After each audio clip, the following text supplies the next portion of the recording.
Good evening, everyone. Welcome to Astronomy on Tap, Los Angeles, our December special event to commemorate the imminent launch of the James Webb Space Telescope. Thanks everyone for joining us, friends and space enthusiasts. I'm Dr. Cameron Hummels. I am a computational astrophysicist here at Caltech, and I will be your MC for this evening's event.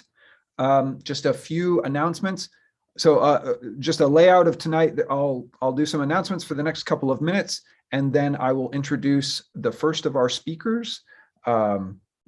Christina Williams, who will give a presentation on searching for the first galaxies in the universe using James Webb. And then we'll take some questions from the audience. She'll give a 15 or 20-minute presentation, take questions from the audience for about 10 minutes.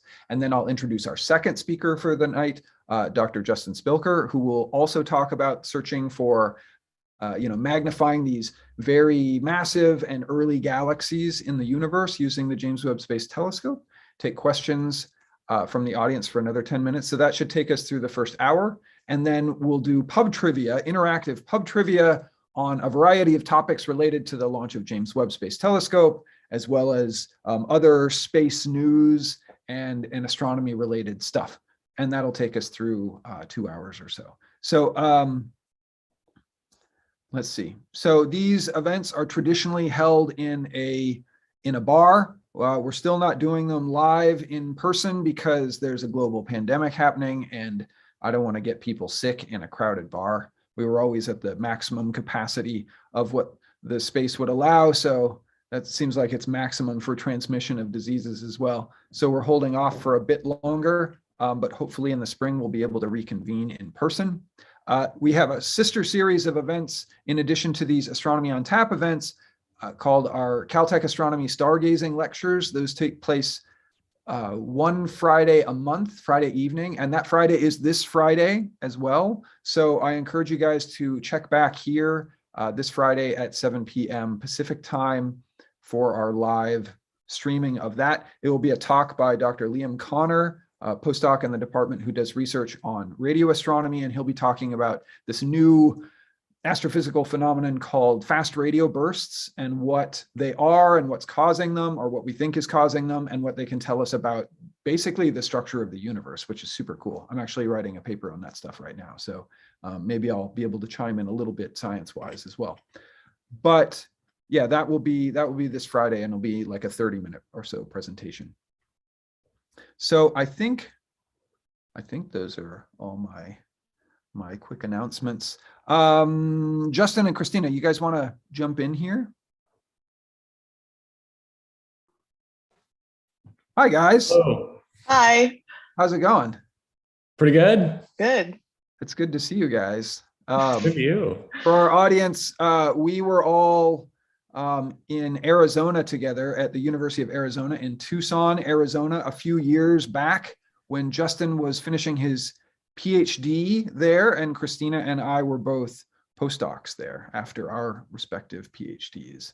And Christina is still there at University of Arizona, working on, among other things, it was working on one of the instruments that's going up into space in just a few weeks on the James Webb Space Telescope. And Justin is currently, you're a Hubble Fellow at University of Texas, Austin, which is a very prized fellowship, national fellowship by NASA that Justin has, but he's also starting to be a professor himself at Texas A&M very soon, which is very exciting.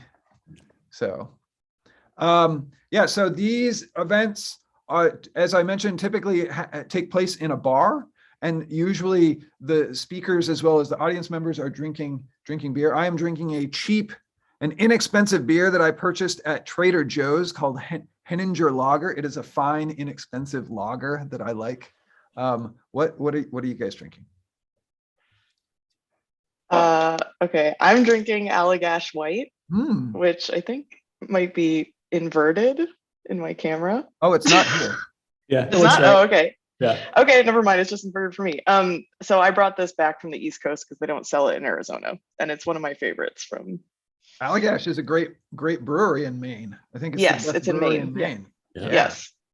I have a gingerbread winter ale from Fourth Cat, which is an Austin brewery. It's actually an all vegan brewing co-op. I think it's all vegan.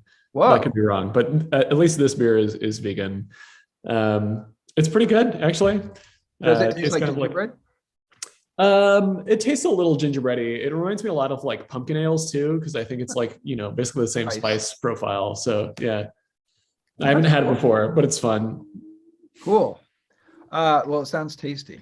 Well, yeah, I'm excited to share beers and science with you guys talking about James Webb. And I should mention to the audience, both of our speakers have first cycle time on James Webb. So they had their research proposals accepted by the NASA James Webb team so that they will be doing some of the first science that comes out of the James Webb Space Telescope. Once it launches, once it deploys and starts taking actual data, it'll point at their targets, return them that data, and then they can start doing cool research with it. So let's dig in.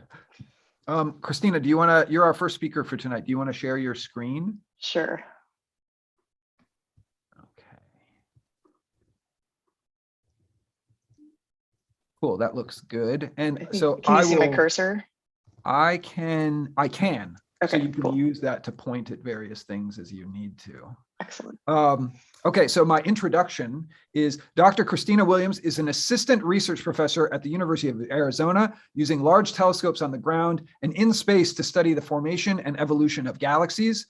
For the past 7 years, she's been part of the James Webb Space Telescope Near Infrared Camera, NIRCam, instrument team, helping NASA prepare the telescope for launch and planning the science that the James Webb Space Telescope will do. She is super psyched about many science topics, and in a past life, she was a geophysicist in Alaska studying the sea ice on and the origin of the Arctic Ocean. Her hobbies include anything with her dog, trail runs in the desert, climbing in the mountains, riding bicycles, and trying out exciting vegetarian recipes. Ooh, that sounds like quite a life you're living right now. Cool. Well, we can talk about the rest of it in a bit, but first I'll let you take it away with your presentation on searching for the first galaxies. Okay, thanks. So I'm happy to be here talking about JWST with everyone. I actually, in the before times, attended Astronomy on Tap in Los Angeles as an audience participant. So I know that these things are pretty fun. So hopefully, I hope for a future opportunity to come in person. But in the meantime, today I'm going to talk about JWST and how it's going to help us find the first galaxies in the universe. And JWST, I've been participating in this mission for like 7 years now, and we have 2 weeks left before launch. And so it's a really exciting time. And I know everybody remembers that it's been delayed a few times, but today they just finished fueling the rocket that is going to launch JWST in space. So I think it's for real this time.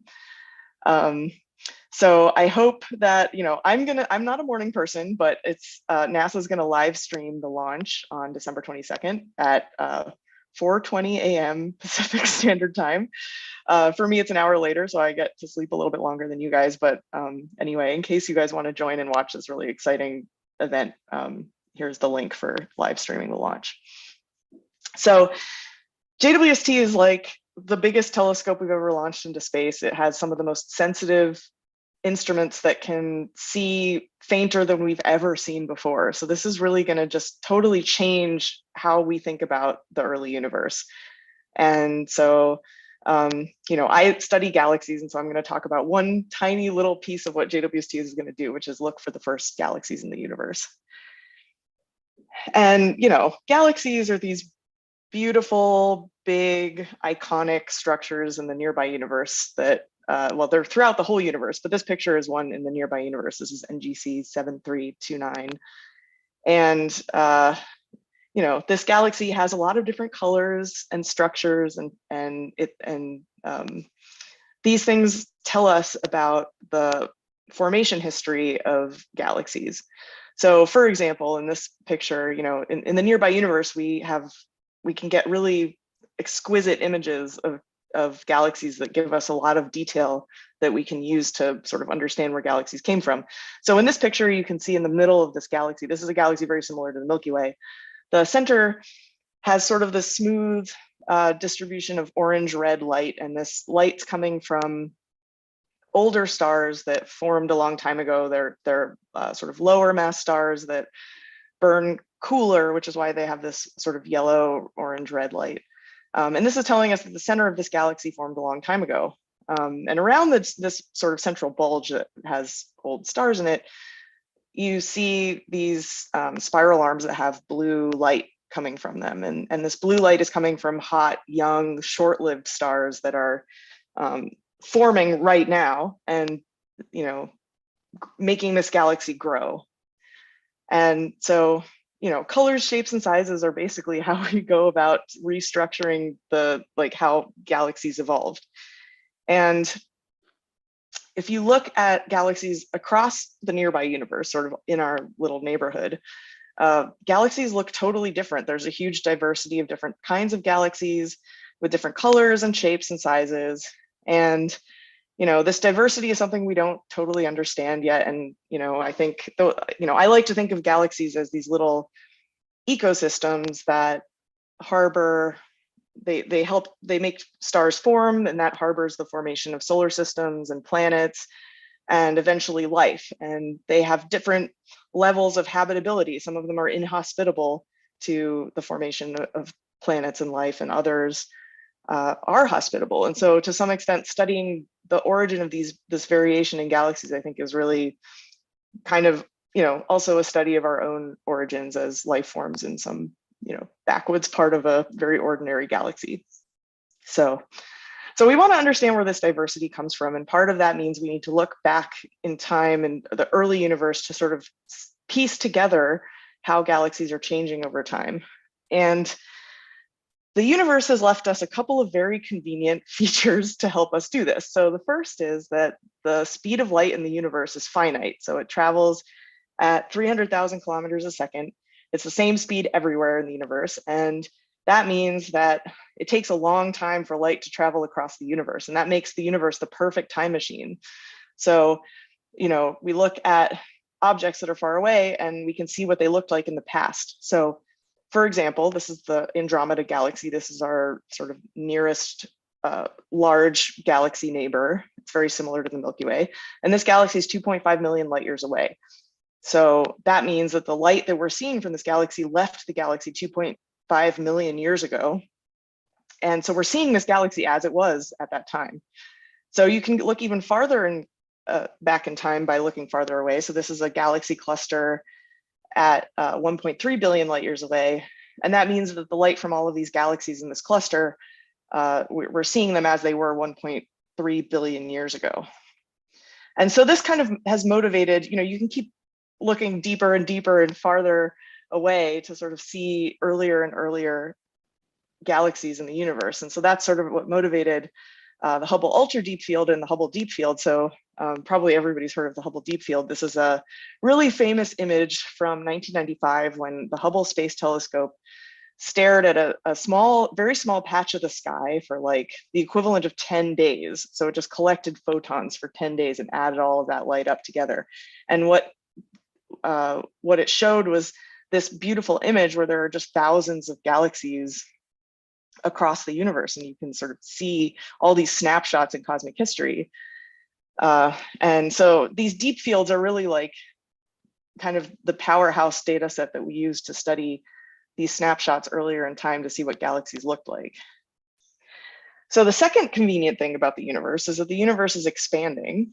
And so what that means is that galaxies that are far away from us are also moving away from us. And so they're, you know, they're subject to the Doppler effect, which I'm sure everyone has heard of. The Doppler effect stretches the wavelength of light from things that are moving away from us. And so if you look at distant galaxies, they will have their light stretched because the universe is expanding. And even, you know, the farther back you look and the more distant you look, the faster those galaxies are moving away from us. So the longer their wavelength is stretched. And so this effect is called redshift. And this is really convenient because if you can measure the amount that the light has been stretched, then you can measure how far away galaxies are. And so that can help us figure out, when we're looking back in time at these early galaxies, we can also understand how far away they are and put them, in the right cosmic epoch when we're trying to stitch all of these snapshots together to figure out how galaxies evolve. So this is what Hubble has done over its 30-year lifetime. So this is the Hubble Ultra Deep Field, which is the same idea, looking at the Hubble Deep Field, but for even longer, so you could see even fainter and farther away. And Hubble, this was a picture taken with Hubble's optical camera.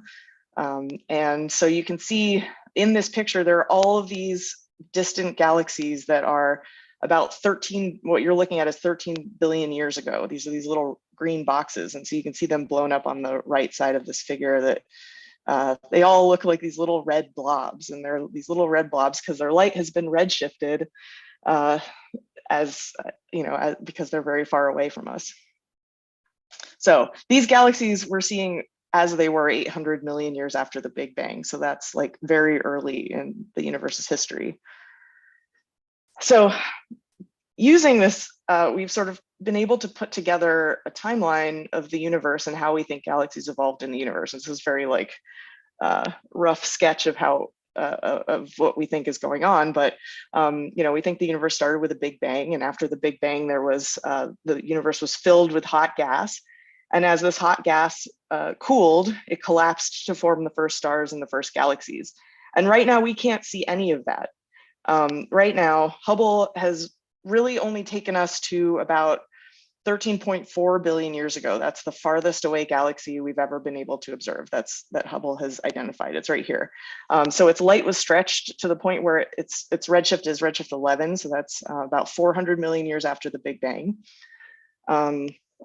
And this was only made possible because Hubble got a near-infrared camera, and that let Hubble see light that was even redder than what you can see with the naked eye. So previously, when it had only an optical camera that could see that faint, we were sort of limited to this previous record holder at about 13 billion years ago.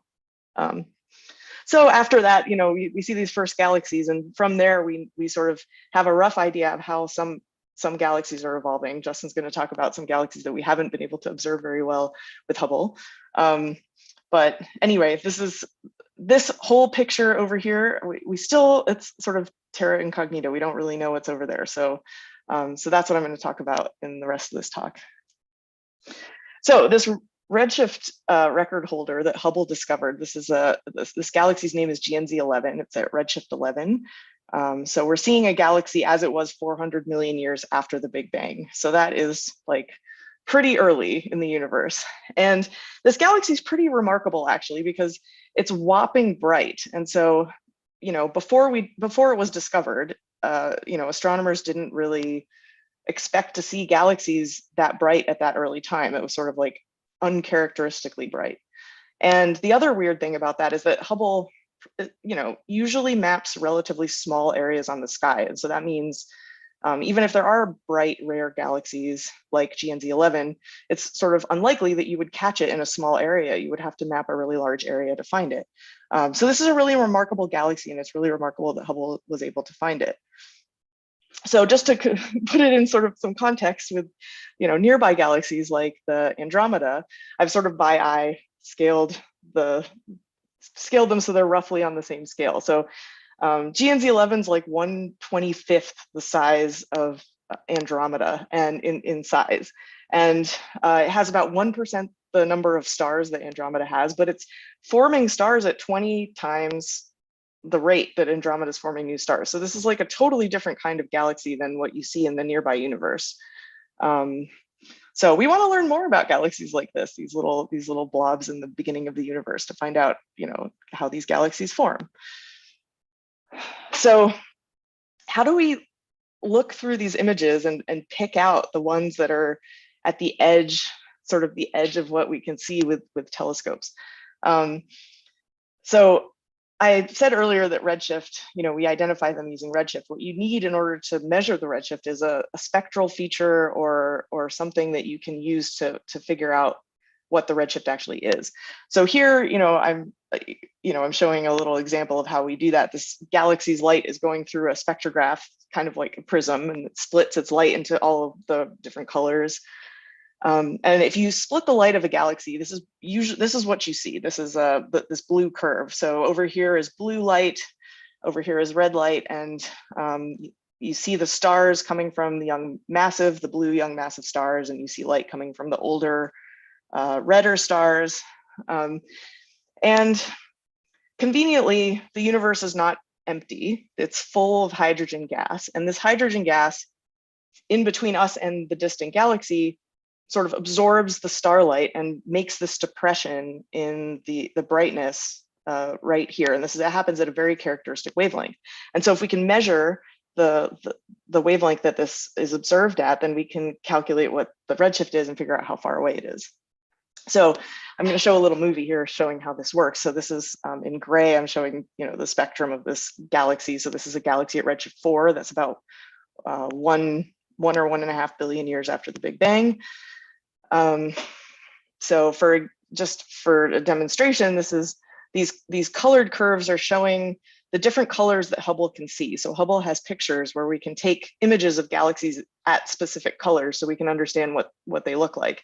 So each of these this is like a purple color and a blue color, and way over here is the reddest filter that Hubble has, which is a near infrared filter. And so you can see this little galaxy is visible in all of these Hubble bands, except for this one where you see the hydrogen has absorbed and we can't, it's blocked all the light and we can't see the galaxy. And so this is how we figured out that this galaxy is at redshift 4. So now if you project this, sort of move this hypothetical galaxy to ever higher and higher redshifts, you can see what happens. More hydrogen absorbs the light and you get this very prominent break.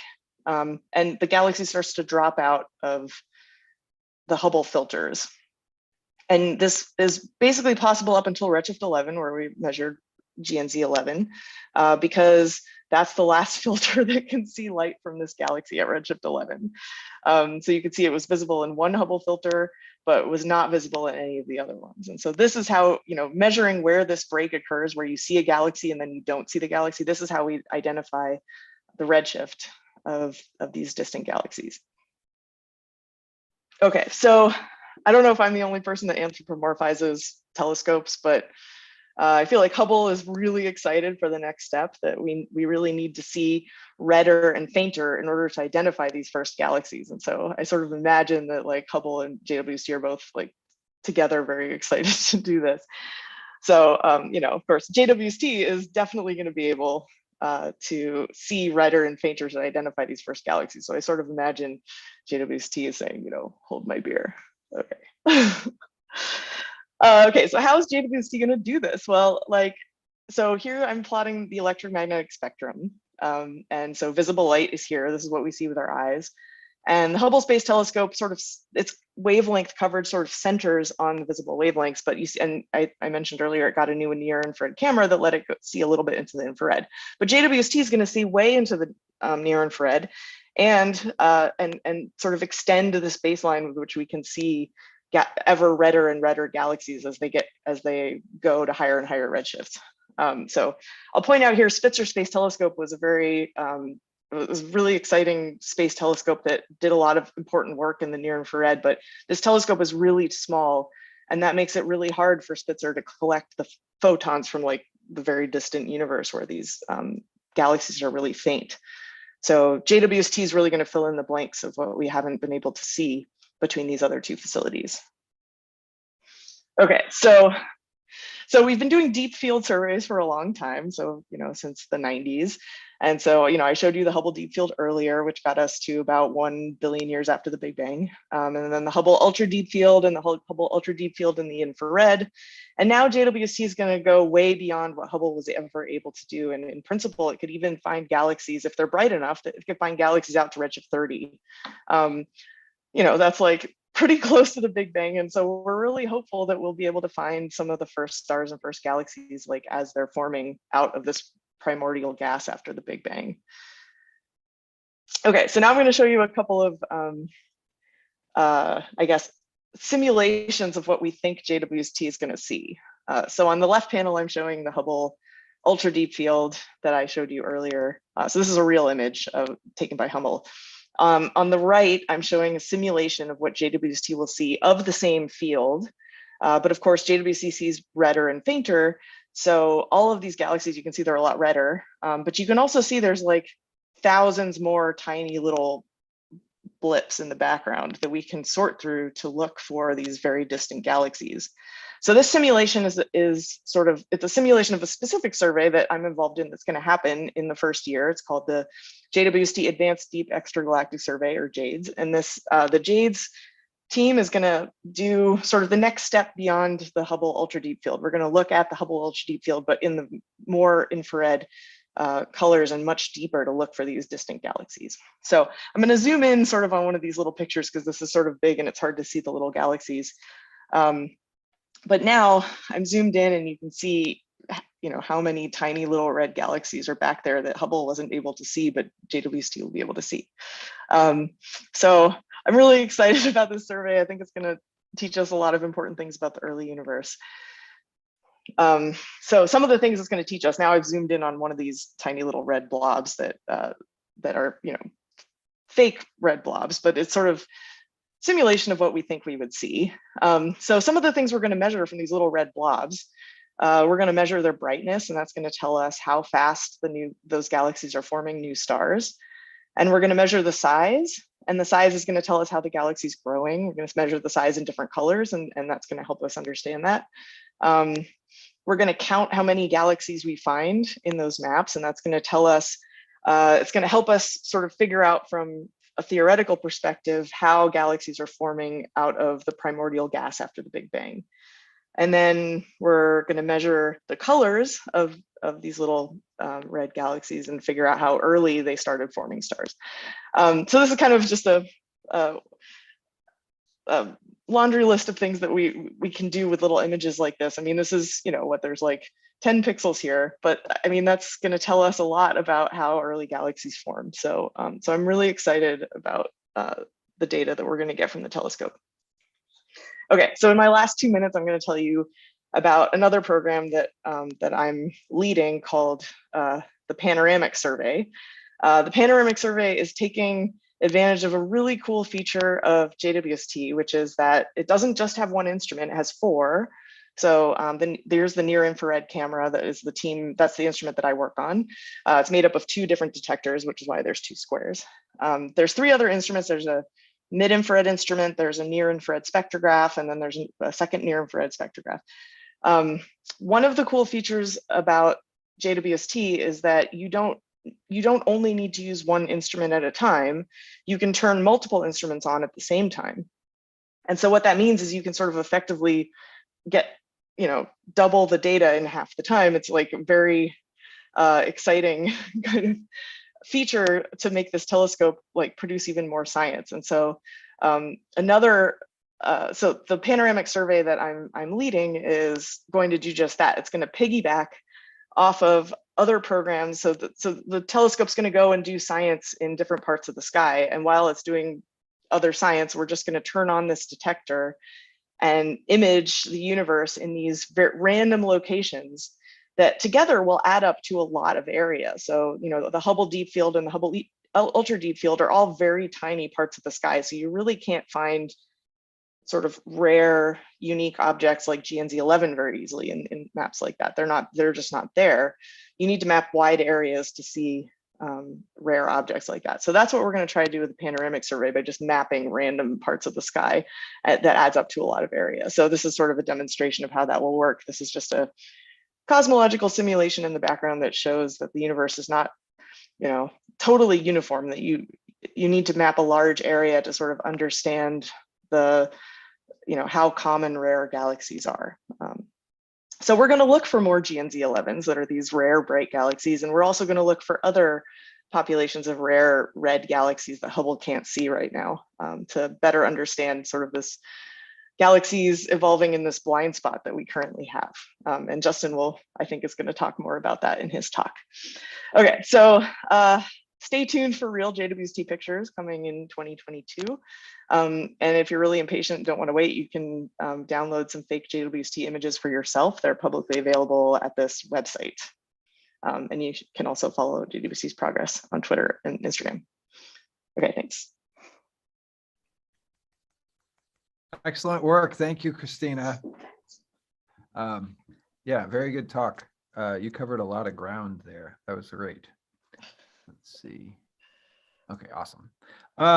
Let's see. So audience members, I encourage you to ask questions in the comment section, either of our Facebook Live session or our YouTube Live session. We're on both venues. There have already been lots of questions asked, so I will start bringing some of those over into it for our speaker, Christina.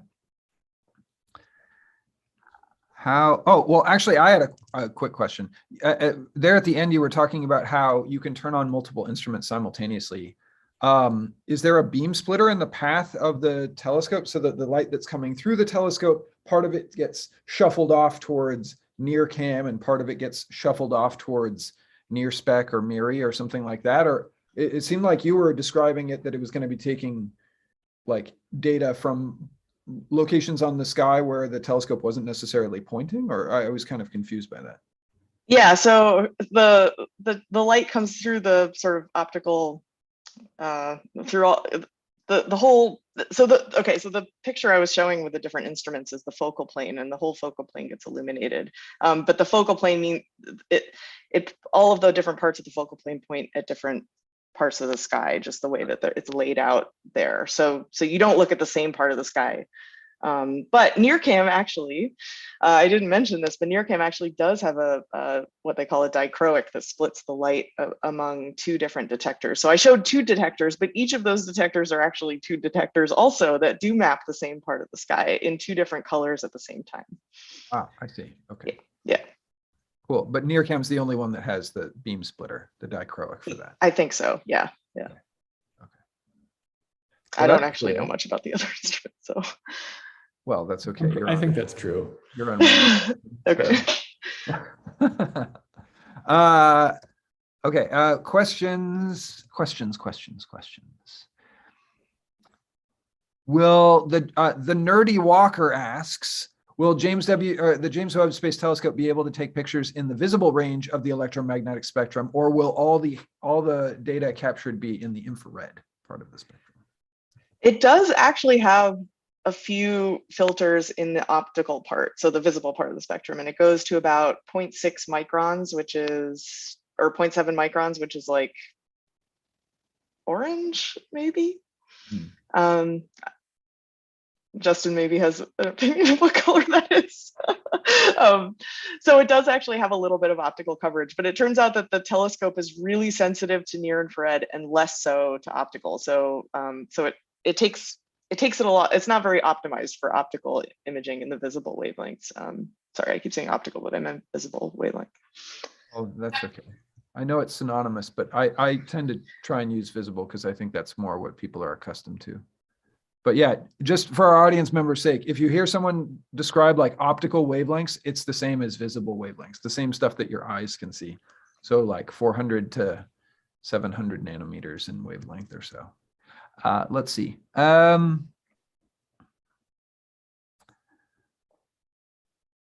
When Sabrina Paksad, long-time participant here, asks, when you mentioned, when will the first images become available?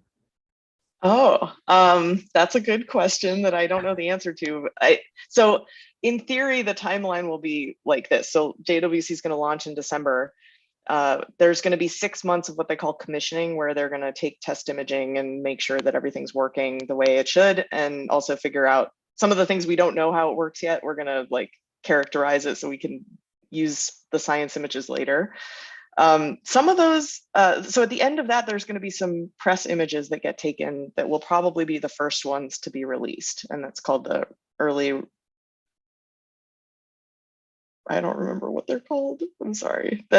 Anyway, that's going to come out first. And then in the first 3 months, there is programs called the early release science that have no proprietary period. It's going to go public immediately. And those images will be made public within the first 3 months of science operations. So that should probably be somewhere around September or October. of 2022. And just since we're talking about when data gets released or when data get released, usually when you guys have proposed, you get time on James Webb to look at your targets, and I know there's a proprietary period where you are the only person that gets access to those data for a period before it gets released to the public, because of course it's paid by taxpayers paying for NASA, and so nominally all of these data will be released to the world. But is it a year-long period over which you first get access and then it goes out to everyone? I thought it was like a year, but I don't remember off the top. Well, I think Justin and I have different answers to this because Justin may have proprietary period. I actually don't have proprietary period on my data set, so those will be public immediately. So the panoramic survey is what they call a large program because it had over 100 or over 75 hours of observing, and so those were by default no proprietary period, because the idea is to share these large legacy surveys with the community so people can do science immediately. And I also have a small program I didn't talk about that we waived proprietary period for that because it's in the Hubble Ultra Deep Field. And the idea was to, since that's such a coveted location to, in the sky, to let the community do science with that too. So, yeah, but so otherwise, everyone, yeah. I'm involved in two programs also. One of mine, I get a year where nobody else can touch the data. And the other one is one of these early release science programs that Christina just mentioned. And so that data we're sort of designed to like demonstrate the capabilities of James Webb. And so that's just released to everyone as soon as it comes off the internet. So cool. Well, I scary. look forward to downloading it. Please do. Figure out all the things that are wrong with it and how to fix them. Related to Christina talking about the Hubble Ultra Deep Field, one of our audience members, Bhaskaran KTN, asks, is there a James Webb Deep Field that's specific for James Webb, or is it just going to add on and look at the Hubble Deep Field for longer to try and, increase the data associated with it? Yeah, there's actually many deep fields. So I just showed the one that I'm involved with, which is JADES, the one where I showed the simulated image. And that's the one that's happening in the Hubble Deep Field and the Hubble Ultra Deep Field.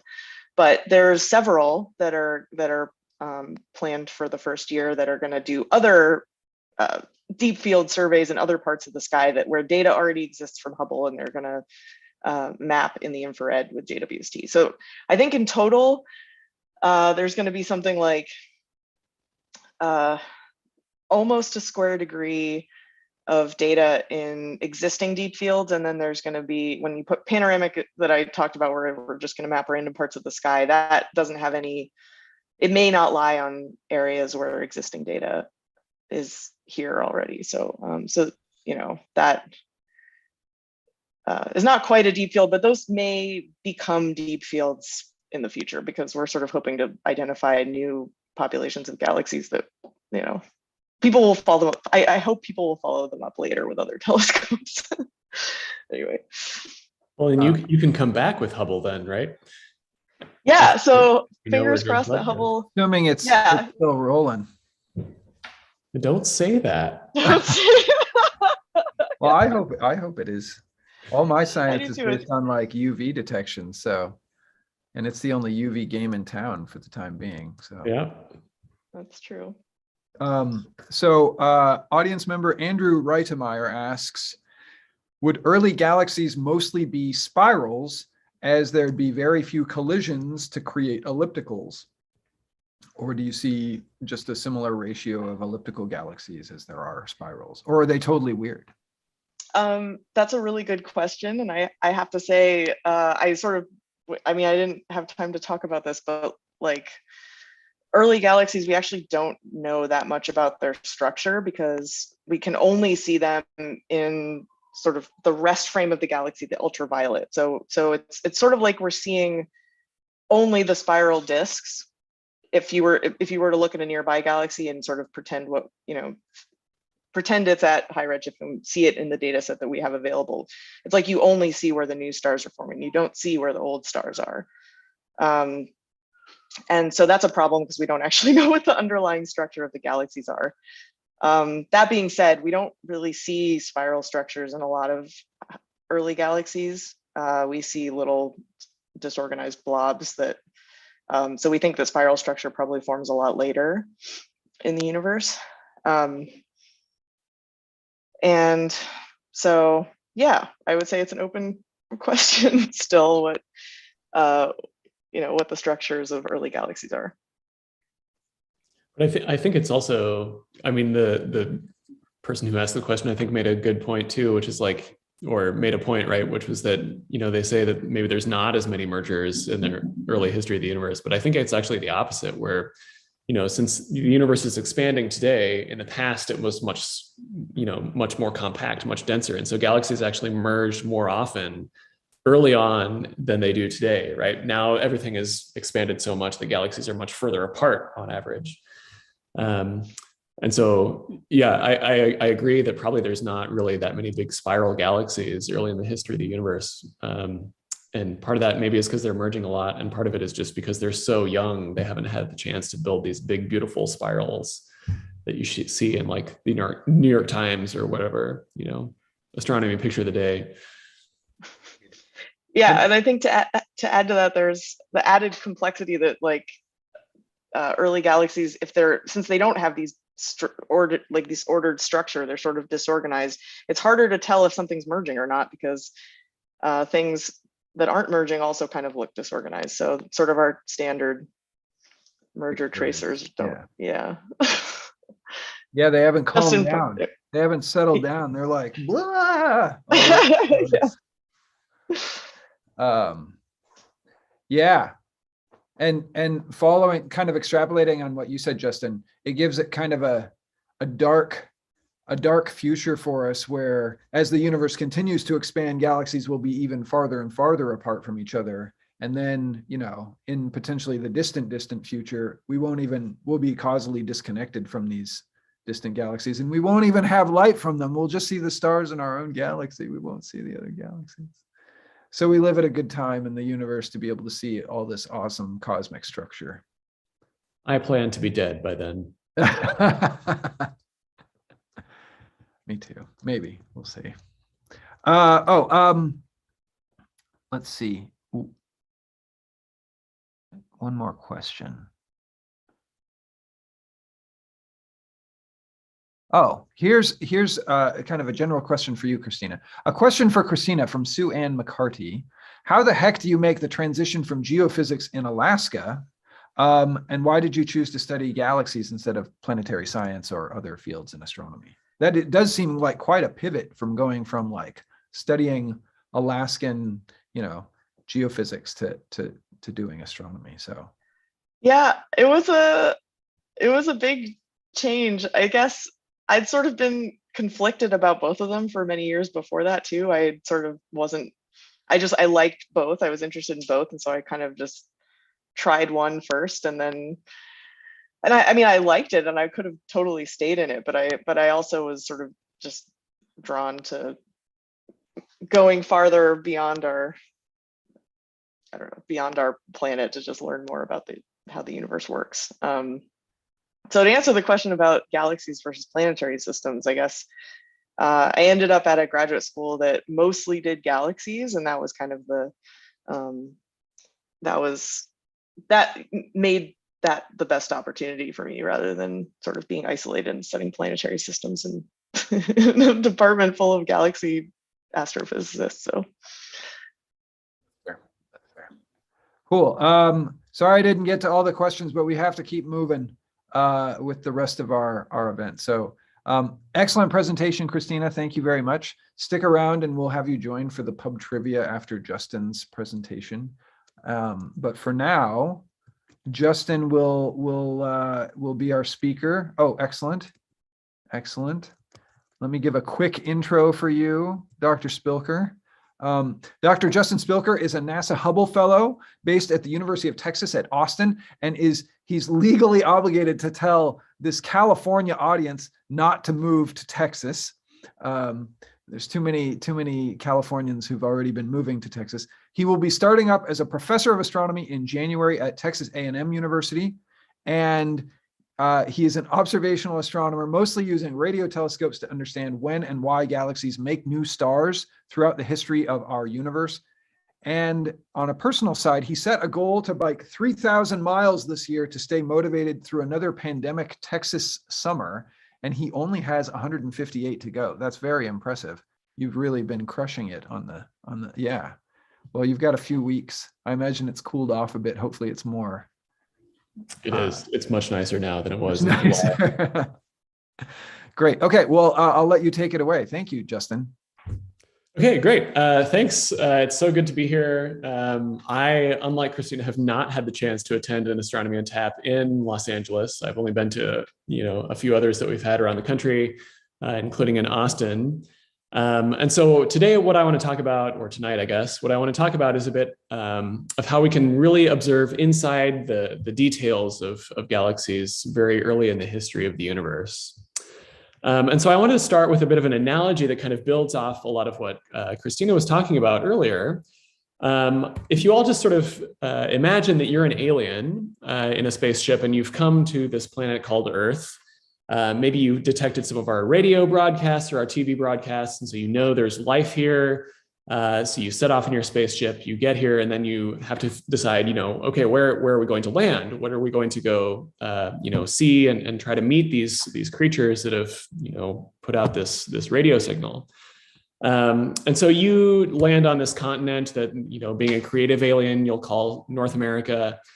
And still you have to sort of narrow it down to where exactly you're going to try and land your exploration teams. So for example, let's say you have like 3 different little exploratory teams that you can send down to explore North America. But unfortunately, each of your teams can only look at a really tiny bit of the country or the continent because they just don't have enough time to traipse all across the country. There's only so many anal probes that you can do. And so you send down your 3 teams and you just pick where they're going to go totally at random. And so you send down your 3 teams. Oh, well, that's not good. It looks like if you were to send down your 3 teams to these 3 random places, you might conclude that, wow, actually, maybe there are no humans living in North America at all, right? You have one that's over the ocean, one over really rural Canada, and one that's also mostly over ocean and clips a little bit of the Baja Peninsula. And so you might conclude that, if there are very many humans at all, it seems like there's very few of them, and they live in these really isolated communities.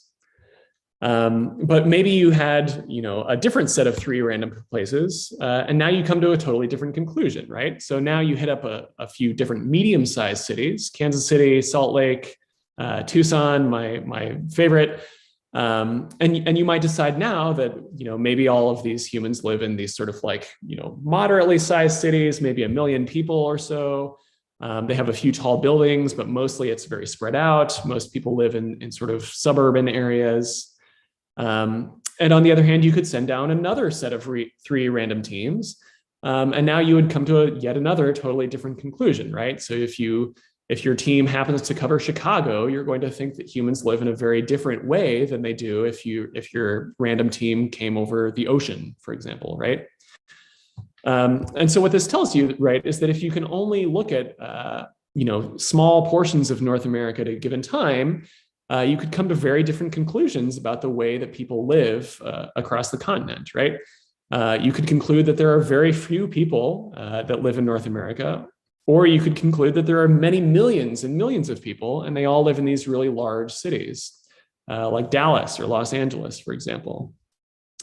And so ideally, of course, what you would rather have is a team that was big enough to cover a huge fraction of the continent, right? So if you had a team that was big enough, you could actually cover the whole range of environments where people live, right?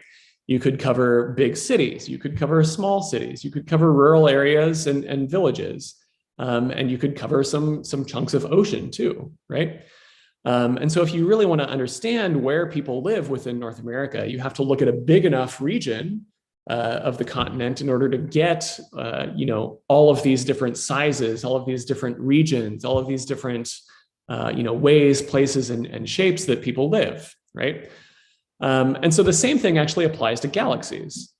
So now, instead of North America, the United States at night, what we're seeing is a screenshot, a picture from a simulation where we started from initial conditions that we think were somewhat like the Big Bang and pressed play, just sort of evolve things forward, let gravity do its work. And what you see very quickly, as Christina also showed, is that galaxies and the structure of our universe aren't the same everywhere, right? So there are these really large nodes where, there's many large, intersecting filaments. There's a lot of galaxies forming in these intersections. And there are also these really kind of empty places where there's not a whole heck of a lot going on. Voids, we call them. And so if you want to understand where galaxies live, you have to look at a large region of sky, in the same way that if you want to understand where people live within North America, you have to look at a large area as well. So unfortunately for us, James Webb is a little bit like these small boxes. So it's not really built to survey enormous areas, right? And so one of the ways that you can get around this is kind of like Christina was saying, you just pick hundreds of these random, locations across the sky and just hope that you cover a huge range of environments. Another way, of course, is to take a much larger survey. So for example, what I'm illustrating here with this blue box, if you cover a wide enough area, you again can make sure that you cover all of the different environments where galaxies grow and evolve and build up their stars. And so if you survey a big area like this, maybe you make some sacrifices. You can't, if you're aliens probing North America, maybe you can't go anally probe every human. You can't catalog every building. And for astronomers, maybe we can't detect every single galaxy. We can't resolve the details of each single galaxy. But we can at least survey this big area and maybe pick some regions after the fact that we think are particularly interesting in order to follow them up in more detail. And so I've mostly been working on this second case where we take a very large survey of the sky. And to do this, we've used a telescope called the South Pole Telescope. It's called this because it's located in Florida, as you can tell from this very snowy landscape. It's actually a radio telescope, and so it observes light that's much, much longer wavelength than our eyes can see. It's something like 1,000 times or 2,000 times longer wavelength than the light that our eyes can pick up. But it is very good for certain things that I'll try to talk to you a little bit about here. And so what we were able to do with the South Pole Telescope is survey a huge area of sky, something like 2,500 square degrees at this point. Since that's kind of just a random number, if you hold your fist at arm's length, that's about 100 square degrees. Or in other terms, this is about 5 times bigger than the Big Dipper on the sky. So we're actually probing a really big area of the sky in sort of relative terms. This is still only a small fraction of the whole entire sky, but it is big enough that we sample all of these different environments that galaxies can form and evolve in. So there are definitely very large clusters of galaxies, very massive galaxies, as well as a lot of voids as well. So we have the full range of galaxy environments contained in this survey. So just to sort of zoom in on this map, all of this sort of like ripply weird stuff that looks like static, all of that is real. None of it it's not like noise or any real problem in our observations. That's all leftover radiation coming from the Big Bang. So this is what we call the cosmic microwave background. And it has just this sort of ripply pattern on very small scales. But what you'll also see if you look sort of closely is that within all of these ripples, there are these little bright dots that are sort of scattered randomly across this region. And that, of course, happens because there's a lot of stuff between us and the start of the universe. There's a lot of stuff between us and the Big Bang. In particular, there are galaxies that live between us and the cosmic microwave background, which is good for people like me who care about galaxies. And so a huge fraction of these little bright spots, full moon for reference here, a huge fraction of these bright spots are coming from black holes that are, matter is falling onto these black holes And in response, the black holes are shooting off these jets in sort of opposite directions. Most of these bright spots are cases where those jets are pointed directly at us. So this image here that I'm showing you is a case where those jets are pointed sort of like perpendicular to the sky, so we can actually see them very well. But most of these dots are cases where those dots or those jets are pointed directly at us, kind of like a lighthouse. Those ones, for various reasons, we already know a fair bit about, so I'm not really going to talk about them all that much. A small fraction of them, though, are really interesting galaxies. Some of them are what we call gravitationally lensed starbursting galaxies. And so that was a lot of jargon right there that I just used. So I'll start trying to explain a little bit about what that means. So just to start with gravitational lensing, this is basically a case where you have two galaxies that line up almost perfectly. So there's one galaxy that's further away from us, but it's almost lined up with a galaxy that's much closer to us. And what we know from Einstein's relativity is that mass, the stuff that makes up galaxies and you and me, can actually bend the path of light. So normally we think of light as just traveling in a straight line, but if you have some foreground, massive object like a galaxy, that light can actually be bent around the galaxy back towards us.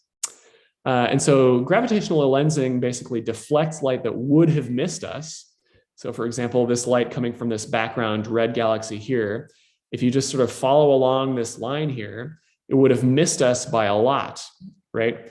We would not have detected that light from that galaxy that was headed in that particular direction. But because there's this other galaxy here between us and that background galaxy, that light actually gets bent back towards Earth. It's deflected, and for various reasons, that means that the background galaxy is magnified. So it appears brighter and sort of distorted compared to what it actually does in reality. And so back here on the far right, the far upper right here, in the red is basically what we would see from Earth, where the blue of that image is just this foreground galaxy, but you also see those sort of blobs, that distorted image structure from that background galaxy light being distorted and deflected around the foreground galaxy. So you can actually also do this yourself at home, or maybe even right now, depending on what you're drinking. So you can do this yourself with a wine glass or anything with a sort of tall stem to it. This is kind of a fun party trick, but I'll warn you from personal experience that if you do this at parties, you tend not to get invited to parties at those people's house anymore for whatever reason. So if you do this, remember that it could be just a one-off kind of event.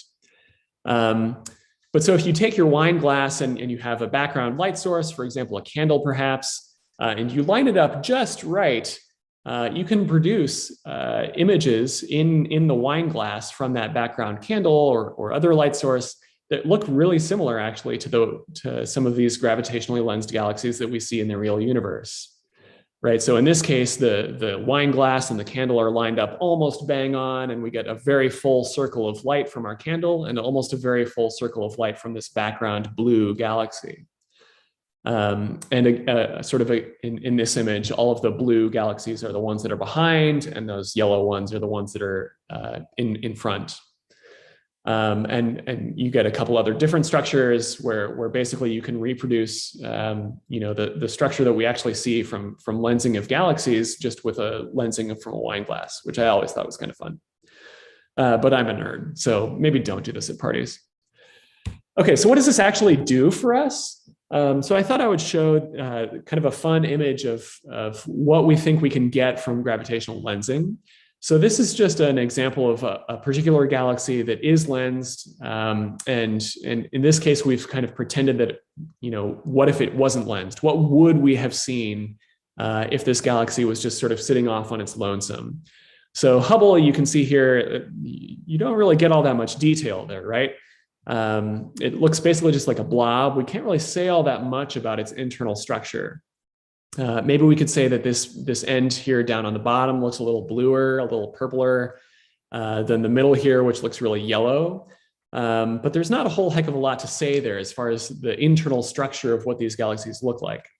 So the earlier question, one of the earlier questions was about, are these early galaxies spirals or not? Well, this kind of illustrates why it's so hard to tell, right? So our telescopes just can't really see all that much detail without some help, right? You might think James Webb is going to be bigger than Hubble. Maybe that will help. As it turns out, it's not actually bigger enough than Hubble to get us a lot farther. So in this case, you can see a little bit more structure in that middle panel there from this galaxy, but it's still not a whole heck of a lot of detail. So what we can hope to expect from James Webb looks something much more like this on the right. And so now you can see a whole heck of a lot of detail, right? So not only can we see this, sort of background smooth distribution of light from this galaxy, now we can see also that it has these tiny little blobs, or maybe these are regions where young stars are forming. Maybe these are just clumps, or maybe tiny merging galaxies that are crashing into the main galaxy. Now we can actually resolve all of those, internal structures with a lot of detail. And so this helps us out a lot if we're trying to reconstruct, the history of how these galaxies formed, and how they evolved into the galaxies that we see today around us. And so the point, I think, is that with lensing, we can dissect the insides of galaxies in a way that we really have never been able to do before. And with James Webb as well, this will let us, say a lot about the way that galaxies form and evolve and grow into their modern counterparts. So I'm involved in a couple of different programs that are going to study these lens galaxies. We're going to study the ever-loving bejesus out of 3 of them, which I've sort of shown here. In the top, the blue, and in the bottom, the green are our current best images from Hubble. And in the red is actually radio light that's coming from a different telescope in Chile called ALMA. So these were galaxies that were originally discovered with the South Pole Telescope. They're very rare, they're very massive galaxies. And so we really had to use this wide area survey in order to find galaxies like this. And so these are 3 of the lensed galaxies that I'm going to personally be looking at with James Webb very soon after it launches and everything unfolds exactly the way that the engineers have planned it, I'm sure. And so my specific job actually is to undo the effects of that lensing, right? So it's one thing to say, okay, I see this really distorted structure, but what does that galaxy look like in real life, quote unquote? And so that's my job essentially. And so here's an example of how we did that for this particular galaxy up here in the upper left. Now down here in the lower left, I'm showing you only what we observed with ALMA. I've taken out the part that we observed with Hubble just so it's a little easier to see. And with a lot of math, and I will admit a fair amount of beer and some crying and a lack of sleep, you can basically convert what we've actually observed with ALMA into what that galaxy would have looked like in real life, for example. And so in this particular case, you can see that this galaxy actually breaks up into a bunch of these tiny little clumps that sort of pop up here in orange and white in this image. And so this tells us that maybe all of these individual little clumps are kind of crashing together in order to make this the broader structure of this big galaxy. And so this is one of the galaxies that I'm really excited to look at with James Webb after it launches. It's a very massive galaxy, and we're actually going to finally be able to look at starlight from this galaxy. Okay, so I've blathered on a lot, so I'll stop there and take any questions. I think James Webb is going to be really fun, both from sort of population studies like Christina's mentioning, where we get to survey large areas of sky and look at large numbers of galaxies, but also from the point of view of being able to zoom in on these early galaxies in a lot of detail. So thanks. Excellent. I like that you're going to. I have a clapper that turns on a light, and it has the voice of C-3PO from Star Wars when it does it. So I'll yeah, there we go. He said something's right because now I can't see. Oh dear. In C-3PO way. I didn't mean to set that off while I was applauding your presentation. I like that you're going to be studying the bejesus out of these 3 systems, though. That's very exciting. It's true. It's true, though. That's really cool. That last system that you just showed how the blobs, like your deconvolution basically brought out these separate blobs when they're all kind of, I guess the lensing just kind of blends those together into a continuous structure. A little bit, yeah. This one is kind of weird. So a lot of lensing depends on basically like how exactly you arrange your wine glass and your candle. So if you move your wine glass or your candle just a little bit, you can change the way that your candle looks, a lot actually. This one is kind of fun because you can almost trace like one-to-one, like how this works. So this part way over here on the left, those basically map directly to these little blobs, one after the other. And even this thing over here on the right, you can kind of count like, 1, 2, 3, 4, 5, 6, 7, and then 1, 2, 3, 4, 5, 6, 7, just like right down the line. Right. And that really only works because of the particular way that our wine glass lines up with our galaxy in this case. I see. Yeah, it's kind of fun cool. though. Yeah, no, it's super cool. Good work. Okay, so I encourage audience members, we've already had people asking questions. Feel free to continue asking questions and I'll try and address those and get them to Justin. We've got a few minutes for questions. Andrew Reitemeyer asks, are there cases of distant objects being gravitationally lensed multiple times, like with multiple foreground objects that are lensing it? Or would we even be able to like recognize that because it'd be so warped from the like path that the light took on its way to us? Yeah, that does happen. And I can tell you from experience, it's a real pain in the ass. Yeah. If there's only one thing that does the bending, you can sort of treat it like, the distances are just so huge between that background source and that foreground galaxy, and between that foreground galaxy and us. You can basically treat it as like the only interesting thing happens where that foreground lens galaxy is. But if you have multiple cases where there's, multiple, ways for that light to bend along its path towards us, it just gets to be a real big headache very quickly. Because the bending from that first galaxy can then get undone or done in a different direction entirely by another galaxy that's even closer towards us. So that does happen. The ones that we've picked here, we've tried to pick to be fairly simple and straightforward, Simpler where we think that we don't have to worry about that. That makes sense. Yeah. God, I hope we don't have to worry about that. Kevin Reardon asks, it's been proven that gravity redshifts light. So when a foreground galaxy lenses the light from a background galaxy, does the light also redshift due to that gravitational redshift, or is it just? Yeah, really interesting question. So as it turns out, the answer is no.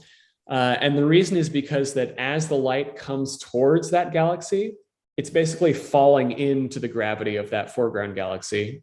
And then when it passes it, it comes back on the way out. And that energy is conserved perfectly. So if light comes in at some particular wavelength, it might, gain some energy as it gets closer to that galaxy, as it, falls downwards basically. But then when it has to climb back up, it loses that energy again. So we tend not to have to worry about the gravitational effects of the redshift for lensing. And only really have to worry about the redshift that comes from the expansion of the universe. That's cool. Okay. That's a really good question, though. It's like if you're on a bike and you go through a dip in the road, like a little valley in the road, and assume it's totally frictionless, you gain that speed, but then it brings you back up to the exact same speed that you were at on the other side of that dip. I love bike analogies. Me too. Let's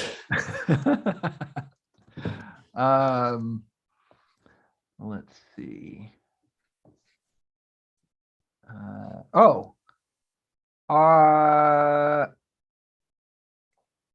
Here's a high level question.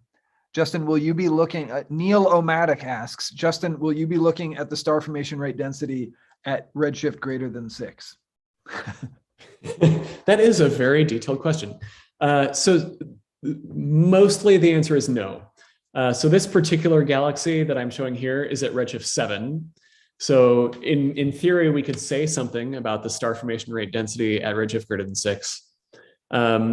But the issue that we have with lensing is that because the details matter so much of how well you align that wine glass with your background galaxy, that makes it really hard to tell how much area you've actually surveyed, right? So if you want to measure a star formation rate density, that implies that you have to know something about how much area or how much volume that you've actually observed. And that gets really difficult when you ask questions about that with lensing. So lensing is really good for picking out rare things that we can study in a lot of detail. It's a lot harder to say things about how common or how rare a particular thing is. So that's kind of the trade-off that we make there. Christina is going to say a lot about the star formation rate density at redshift greater than 6, though. We hope. We hope. Yeah.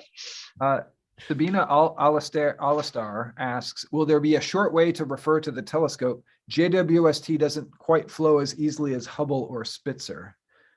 I guess people just refer to it as James Webb, right? Or Webb. Webb. James Webb or Webb. The problem with Webb is that's another word. So I feel like you have to throw in James Webb too. I don't know. That's what I say. J-dubs. J-dubs. Okay, and then there is the question, does the infrared radiation that's detected by JWST, I think this is mixed up. It's a longer wavelength than when it left the distant galaxies. Is the system adjusted to detect the redshift? And I guess the answer is yes. The answer is essentially yes. Yeah. So with James Webb, basically what we see is light, like visible light, like we see with our eyes, right, from stars. It's just that by the time that it gets to us, it's been shifted so far that our eyes can't see it anymore. It's in the infrared. And so, yeah, a lot of the filters, a lot of the instruments, the cameras that went into James Webb are really designed to do observations that will look at stars really early in the history of the universe that account for that stretching. Yeah. And last question here, Peter Dwork asks, does viewing of the beautiful images we see provide any useful science, or is all the actual science that's done in the data analysis and it isn't actually looking at the images themselves? I think this is a really good question because people, obviously the Hubble Space Telescope is a perfect example. It's provided some of the most beautiful images that we have of the sky. And are those just fodder for the public and for us to appreciate aesthetically, or is there actual science done with these data, or is it from other data products that come from the telescopes? Yeah, I mean, I feel like either of us could answer this, so I can take a stab at it, I guess. I think, if you see a picture in, on the internet or something like that, Astronomy Picture of the Day, I think usually people aren't doing actual science, like writing a paper with that exact image necessarily, because a lot of times those images, as any photographer knows, you can sort of play around with them to bring out certain details or suppress other details, right? And the sort of same idea applies to doing science. But that being said, I think there's a lot that you can say about physically interpreting what you're seeing in an image just by looking at it, right? So like Christina showed that image of a great, big, beautiful nearby spiral galaxy. And it had that sort of reddish center. And that center is red because there's only old stars there. And the outer parts, the spiral arms, were blue. And that's because the blue light is coming from massive stars much bigger than our own sun, but they don't live very long, right? So if you see that blue light, that's telling you that that's where the stars have formed very recently. And so while you wouldn't necessarily say, in a paper, for example, that you submit to a journal, I looked at this picture and I saw that it was red in the middle and blue in the spiral arms. Those sort of similar arguments apply, where you would say well, the blue light is concentrated in these spiral features as a blah, blah, blah, blah, blah, right? You're going to make an excellent professor with that voice. If you just yes, thank you. I go practice. Yeah. Yeah. Okay, good point. All right, so thank you guys for your presentations. Now is the portion of the night where we move on to pub trivia, where all of our audience members and our speakers can participate if they want to. So I will start up that live stream here. Let's see. How am I going to do this? I'm gonna need another beer if we're gonna start the Yeah, the go quiz grab portion a of the beer. evening. Go grab a beer. All right. I have to present this. Can you see that, Christina? Did that take over your screen? Yes, it did. I can see Okay, it. sweet. So for those of you in the audience, what you can do is go to this website called menti.com. It's totally free. You don't have to give your email or your phone number or your tax information. You go to this website, you just enter this code in the upper right corner, and it'll bring you to something in your browser that'll allow you to answer the questions as I bring them up. And then we'll see everyone's kind of answers in aggregate. I don't get to see that, person X, Andrew Reidemeyer answered this, and that, Joe Blow answered that. I just see like how everyone answered, but everyone will be able to see it. So it's kind of fun.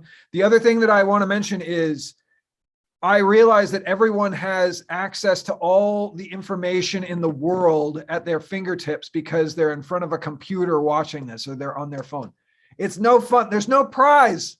I'm not going to send you like $1,000 if you get all these right. I can't even track who gets them right. So there's no real reason to cheat. I think it's much more fun to like give it your best guess. Or if you don't know, then answer some ridiculous answer and we'll all see your ridiculous answer and we'll all have a good chuckle.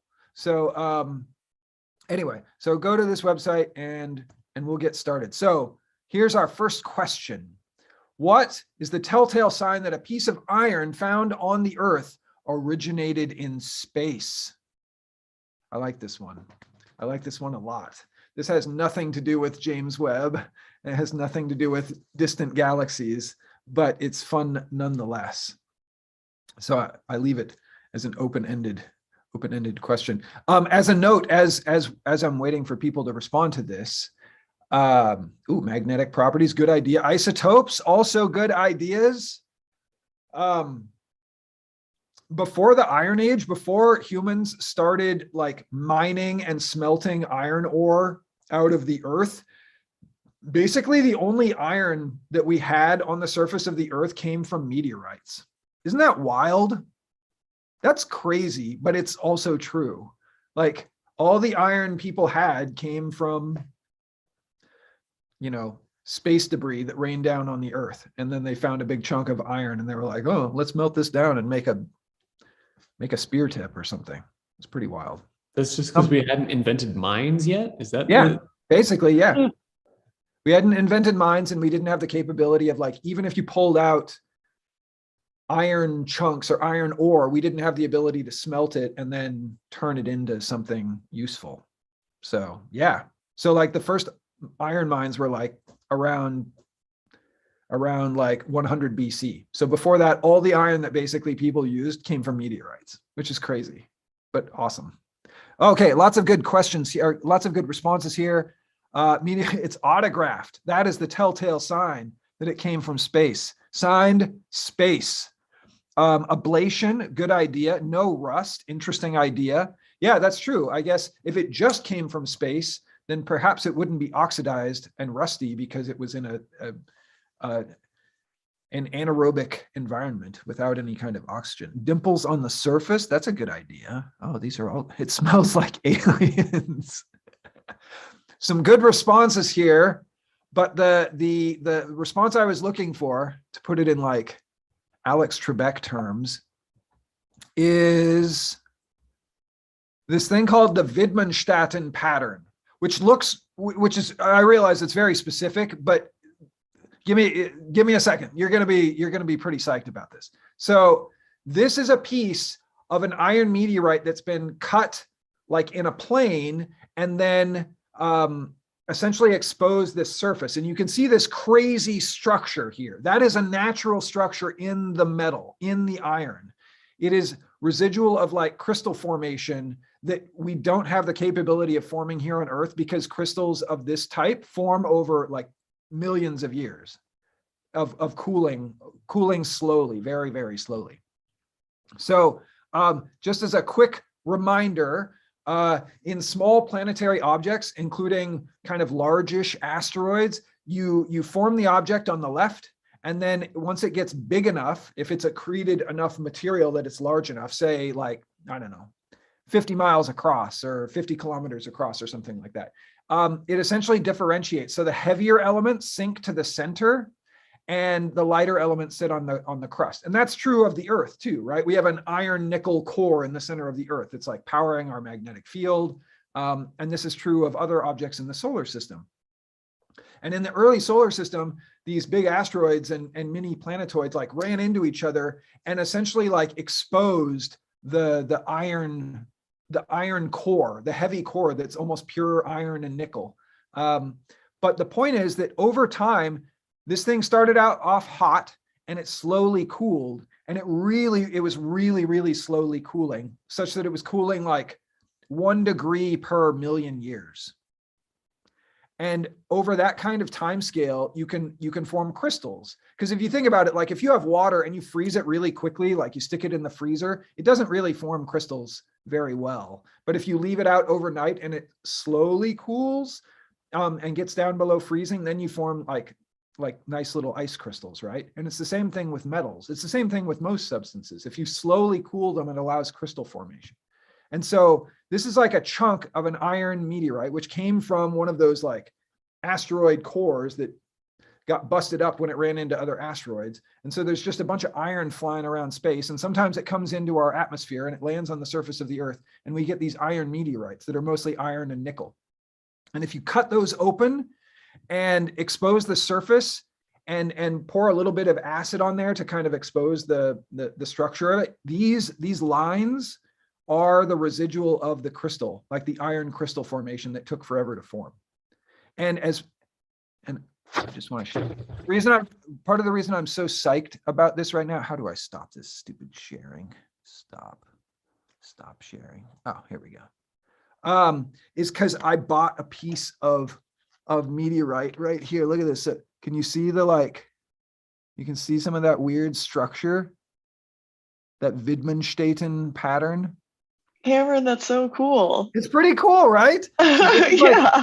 That's the exposed side of the iron meteorite. And then what people do, because nobody wants to pay like $10,000 for the whole meteorite, so they cut little slices of it, and then they put acid on it that etches it, and it reveals that crystal pattern. So I paid like $40 for this, and it's like the coolest thing. And it arrived today, so I was like, "Oh, I'll make this in my quiz." This is so neat. Anyway, that's way cheaper than I thought. Like $40, and you can own a piece of like. Yeah, I know. I also bought a floated around in space for billions of years. There's a little chunk I have of the moon. It's in the other room, but it was. Are you legally allowed to have that? Yeah, that one cost a little bit more. It's not as cool looking as this, but it's a chunk of the moon. That's crazy. Anyway, I'll stop. What kind of cheese does it taste like? What's that? What kind of cheese does it taste like? It's an aged cheddar. Very aged. Yeah, you can get them at the Tucson Gem and Mineral Show too. Or I bought these on eBay, but you can get them at that. So anyway, enough about my like eBay purchases. I'll go back to science here, but I just thought that was too cool to pass up. Okay, is this full screen for you guys, or is this not? It's mostly full. Oh, you can see not entirely full. Okay. We can see your tab. Here, let me do this again. I'll do this. Okay, is that better? Yeah. Now it's okay. Cool. So Widmanstätten pattern is or it's also called Thomson structures, because everything gets named twice because different people discover it simultaneously or whatever. But it's not nearly as much fun to say as Widmanstätten. I know, Widmanstätten. We're probably not even pronouncing it right. There was an umlaut in there, so I'm definitely sure we're not pronouncing it right. Okay, so from Christina's presentation, GNZ11 is the most distant galaxy ever discovered. How long did its light take to reach us? There's 5 different options here, from 13 million years all the way to 130 billion years. What do people think? Wow, I guess people are really in agreement here about what their response is. I guess we should take it that, Christina, you explained it very well.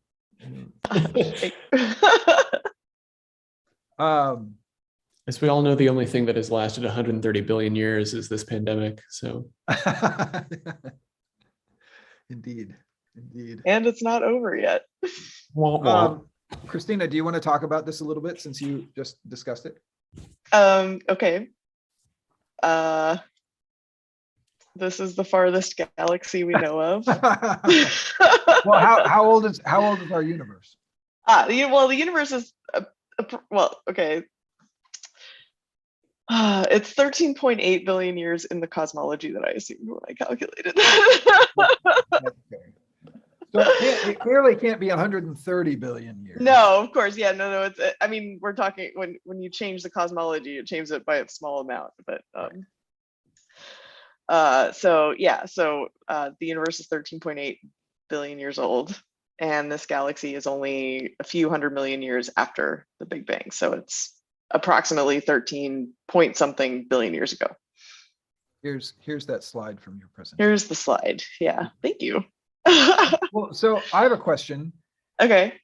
What do we have a prediction on how high of a redshift or how long ago a galaxy could have formed that we would be able to detect with the James Webb Space Telescope? That you said, the name of this system, I forget what it was, GNZ11. GNZ11, yeah. GNZ11 is the farthest galaxy that Hubble has been able to see, but what is the theoretical maximum on the most distant galaxy that would be detectable by the James Webb Space Telescope if it were there? Right. So there are many predictions about this. I guess to answer your question, sort of the most vanilla answer to your question would be that if we were to see the most distant galaxy, we would need gravitational lensing to see it. Got it. And the reason is because so once you get to that early time, like beyond redshift 10, we think that the number, so we've sort of measured the number of galaxies there are out to redshift about 10, and the number drops because galaxies are less numerous at earlier times. If you sort of project that forward based on what we know, the number of galaxies sort of drops dramatically. And so what that means is small surveys. There's not that many out there. You're not looking at a big portion of the sky. You need a big, yeah, it turns out that you actually need a big portion of the sky to find the bright ones. That's actually the easiest way to find them, is to map a wide area, and then you can find a lot of bright ones, and that's going to be a lot easier than trying to stare at a patch of the sky longer to get fainter ones. Whatever's there. Yeah. And so the projections for that are actually not super great. It's actually, I think people are now thinking that gravitational lensing is what's going to show us the most distant thing. And so that's actually I think that's people's hopes are riding on gravitational lensing to detect like the first galaxies. So Justin's going to save the day with gravitational lensing is the point. Hopefully not me personally, but yeah. Okay, but is it predicted to be redshift, instead of redshift of 11, it's like redshift of 15 or something like that? Oh, I think we're definitely going to find redshift of 15. I think the real question is whether or not we're going to see like redshift 20 or what they call population 3 stars, which are theoretically predicted to be like the first generation of stars before you produce any metals. So it's just a star made up of basically hydrogen and helium. So everybody wants to find those. And I think those are going to require gravitational lensing if we're lucky enough to get there. Yeah. Well, I imagine that kind of discovery would be consistent with probably a Nobel at some point in the future. If somebody conclusively, like a small team conclusively demonstrates that they detected the first, like a POP3 star, a first generation star, that seems like a pretty big deal. Oh, you know that we'd argue over that result for decades, right? Yeah, that's true. Especially if it came out in Nature. Okay, so how many stars does that system that we were just discussing, GNZ11, form each year? So this is the first galaxy that we have yet, the farthest galaxy in the universe that has been detected. How many stars per year does it form compared with our nearest neighbor, the Andromeda Galaxy? And so we have a few different options. It doesn't form any stars. It only has 5% of Andromeda's star formation rate. It's the same as Andromeda. It's 20 times Andromeda, or it's 100 times Andromeda. What do people think? Ooh, This one's hard. this is a challenge. Yeah, I didn't know this. Christina sent me the answer.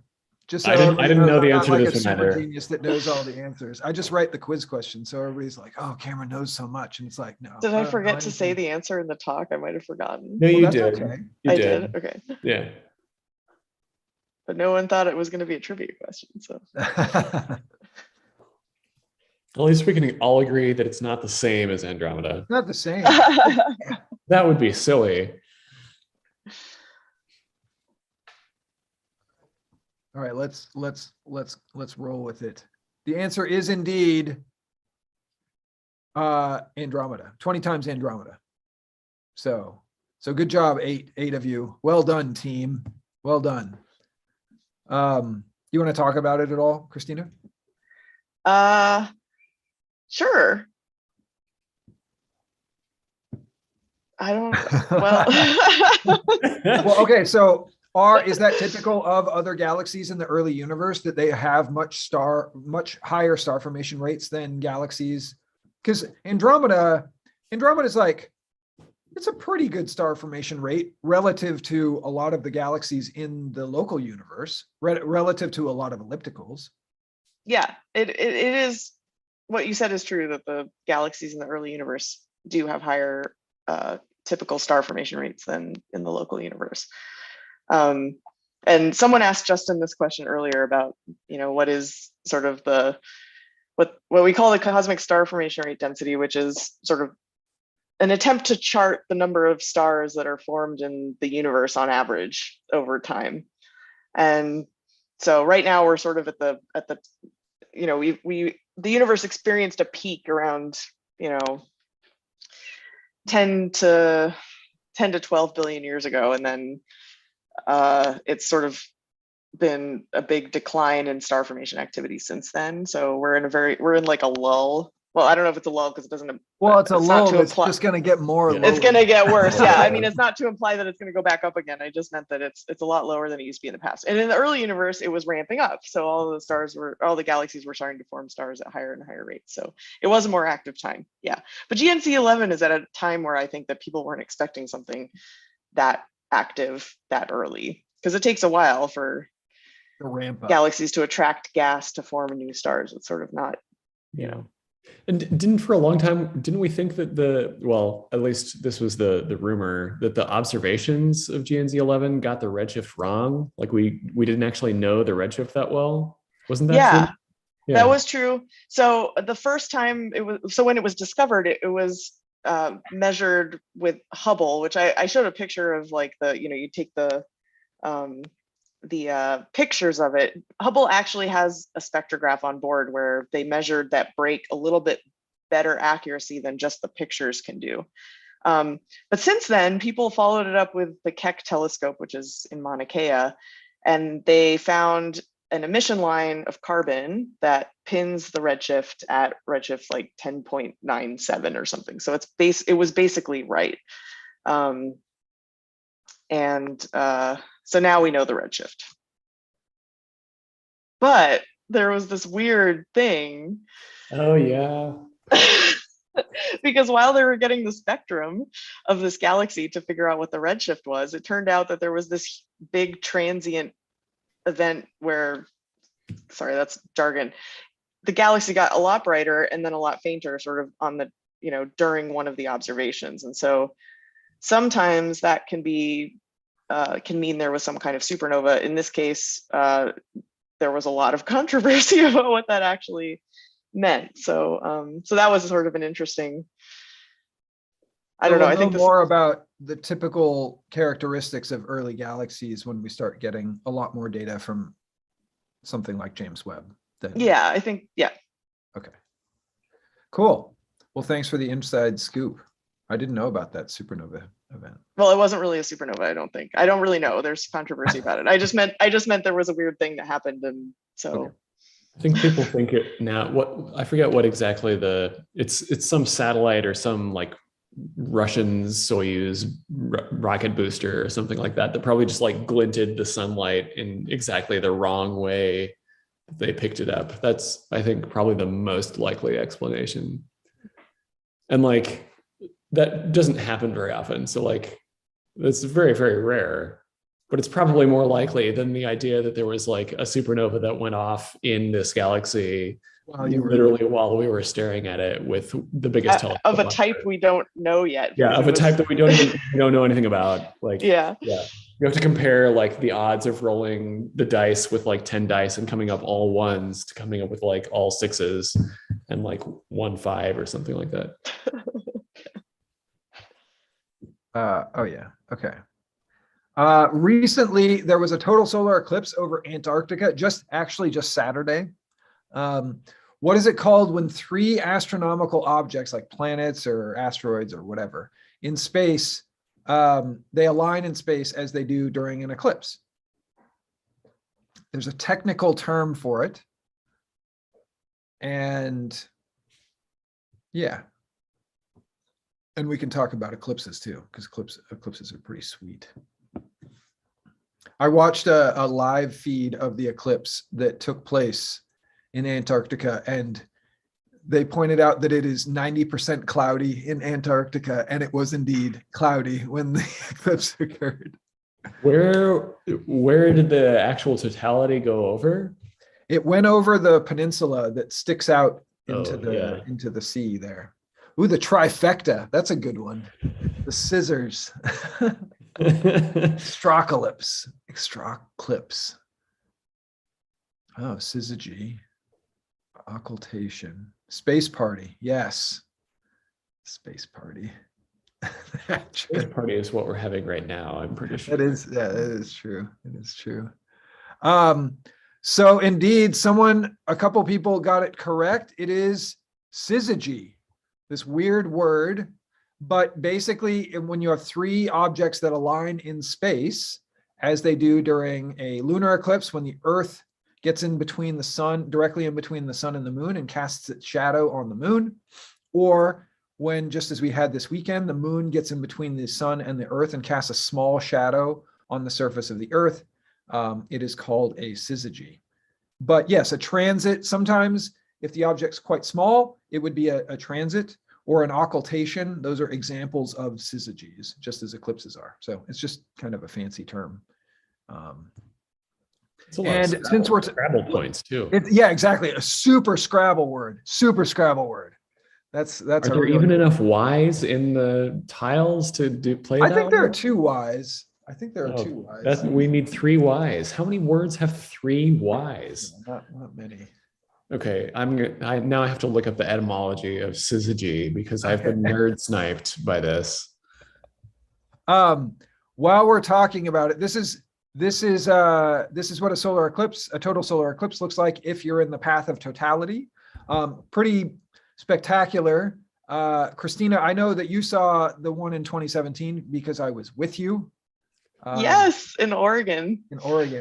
Yeah. Justin, did you have the opportunity to see the eclipse in 2017? More or less, yeah. So the totality was supposed to go, I grew up in Lincoln, Nebraska. The totality was supposed to go over literally my parents' house. We drove an hour south of there because that got us like 30 more seconds of totality or something like that, as you do. It was mostly cloudy most of the day, which was a little bit of a bummer. So we did the thing like 3 minutes before the totality was supposed to start, where we're like, oh, there's a hole in the clouds over there. Let's hop in this guy's pickup and try to go over there, which like sort of worked. It was still amazing. It was still super cool. But it was not the full Oregon, Idaho, the Mountain West experience. So we'll have to wait for 2024 for that one. In fact, this is the path from the one that just happened on Saturday. So that's the path of, where is it? There's the path of totality.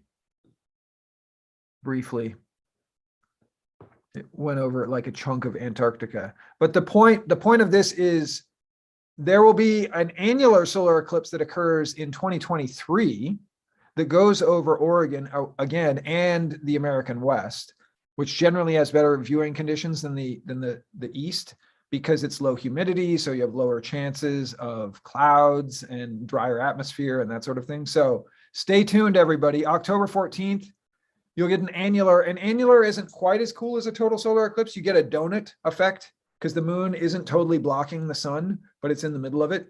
So it's still pretty cool. But then the next total solar eclipse visible from mainland USA will be visible in April of 2024. And that should be pretty sweet. So book your hotels. Book them now. Book your campsites. Y'all could just come stay at my house. Is it, wait. Oh yeah. Does it go over you? Pretty damn close. Yeah. Oh, sweet. Okay. I think if you want to get to the midline of totality where it's the most, you have to drive like maybe an hour or something like that. Well, I'll do it. I'm doing it. I'm going to Texas. Okay, party at Justin's house. Great. Bring your sleeping bags. I will. Okay. After launch, how long will the James Webb Space Telescope take to unfold and deploy itself before it actually operates? Before it can actually even take data through the telescope? You know, because this object, you know, this is a problem, right? We've got a telescope that's nominally quite large, and we want to continue to build even larger telescopes, and yet the fairing, like the size of the rockets that we're lifting into space, are a finite size. And so as you build larger and larger telescopes, they have to fold up. And that's part of the reason James Webb was so darned expensive and took so long to develop, is you have to take this complex, sophisticated instrument and compress it down so that it fits inside your rocket. You put it into space and then it goes whoop, and it opens up and does what it's supposed to do with no assembly required by, I mean, there aren't astronauts there helping to open it up and everything. It's just doing this all automatically. Okay, so lots of good proposed ideas. Bejesus minutes. That's clearly the correct answer. That's right. A few beard seconds. Yeah, indeed. Indeed. Too long, soon. Some very good guesses. And the answer is indeed about 1 month. So here you can see the Ariane 5 rocket that it's going to be launched in from French Guiana in northern South America. This is the telescope like fairing space right here. So this is only like, this is less than 5 meters across. So it's like 15 feet across. And you have to fit this telescope that nominally is going to be the size of a tennis court into that space, but it's all compressed up. Here's like a zoom in. So it's only like 4.5 meters across and then like 14 meters high. It has to fit in this space. And then I have this cool video. Let's see if this works. I think this is going to work. Come on, YouTube. Don't let me down. So this is just basically like compressed into 1.5 minutes, the whole deployment sequence. So that it just got spit out of the Ariane 5 rocket. And within 2 hours, it spits out its high gain antenna so that it can communicate. And then it starts the unfolding process here. So initially it's just dropping these, the mast that contains the heat shield out and then kind of separating itself from that heat shield. Because of course the heat shield is super, super important for blocking the rays of the sun that can overwhelm the signal from the infrared telescope. Because the infrared telescope is basically just like a big night vision goggle set, right? It picks up radiation that is sensitive to things at temperatures like you and me, right? When you go to the Science Museum and you look at that cool camera that's looking at you in the infrared and you're dancing around and it shows you like where your hot areas are. It shows like people wearing glasses where it's like super black because there's no heat there, but it shows their face is having a lot more heat. That's the same thing that James Webb is, basically, like a souped up version of it to look at stars. And so you have to block all that radiation with this like multi-planed heat shield that blocks all the light from the sun and from the earth. Oh. Yeah. Oh, yeah. And at 1 month, it does its orbital injection burn. So it like slows down because it's going out to this Lagrangian 2 point. Oh, okay. We'll get past all this. It's Lagrangian 2 point out beyond the Earth. So the Earth is kind of blocking the light from the sun. And then it has to do a burn so that it slows down into an orbit around L2. So yeah, it takes like a month or so. So fingers crossed, people. Fingers crossed. Definitely the scariest part is like the sun shield, right? Because they have to like, shimmy this thing out there basically, and then like get the layers to separate so it like, blocks So the. it actually works. Yeah. Yeah. So it's not like actually they're all works. stuck together and it's like a single and it never gets cold enough. Yeah, that would be a big bummer. That'd be a super bummer. Okay. Why is it hard to find the most massive galaxies in the universe? This is a multiple choice. A few different options here. I forget what all the possible answers were, but here are 3 of them. Me too.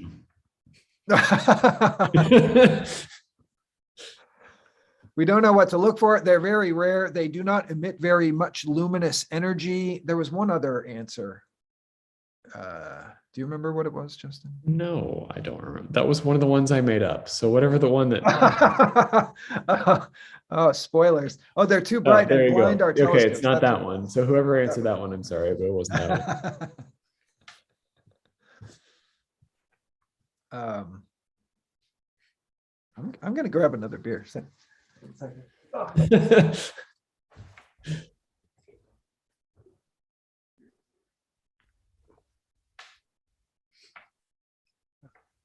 Back just in time to get the answers here. Okay, so it looks like the winner here was, in fact, they are very rare, and that is indeed the response. That is the correct response. So good work. Good work. Justin, do you want to talk about this a little bit? Sure. Yeah. So, it's kind of like those images that Christina and I showed, or like this one here. Right there in the middle of this image right now is basically a very massive galaxy, a very oversized galaxy compared to something like our Milky Way. You can see from that image there's only one of those. I put M87 here. So yeah. So here's a zoom in of one particular very massive galaxy called M87. But these very massive galaxies tend to come along with a whole bunch of smaller galaxies around them, and those small galaxies really outnumber the very biggest galaxies. I mean, it's kind of like, still with the cities analogy, right? Like you can have your massive city like Los Angeles, but then it's usually surrounded by a bigger number of suburbs, right? Like Pasadena, for example. And a similar thing applies to galaxies, right? So the very biggest cities, the very biggest galaxies are very rare. And so if you're going hunting for them, you have to either get lucky or you have to look at a big enough area, look at enough galaxies that you happen to get lucky and pick up a massive one. So this is the M87 galaxy, which is an extremely massive galaxy. And I think this one is it in Virgo, the Virgo cluster, right? Yeah. So this galaxy is in a very nearby cluster of galaxies called the Virgo cluster. And it's also famous because this was the one that we took a picture of the black hole at the center. So even in this picture, you can see they're off just to the right of the middle of it. Yeah, it's got that like little jet there getting shot off. So that's basically matter that's being, sucked down onto the black hole. And then because of complicated effects right close to the black hole, it shoots off these jets in either direction. And one of them is kind of pointed towards us. And that's the one that you see there. But this is the one, the Event Horizon Telescope took an actual image of the black hole. What was that, like 3 years ago now? Maybe? Yeah, didn't you work on Event Horizon Telescope? Only like really tangentially, yeah. You were mostly South Pole Telescope, right? Yeah, and so that is part of the Event Horizon Telescope.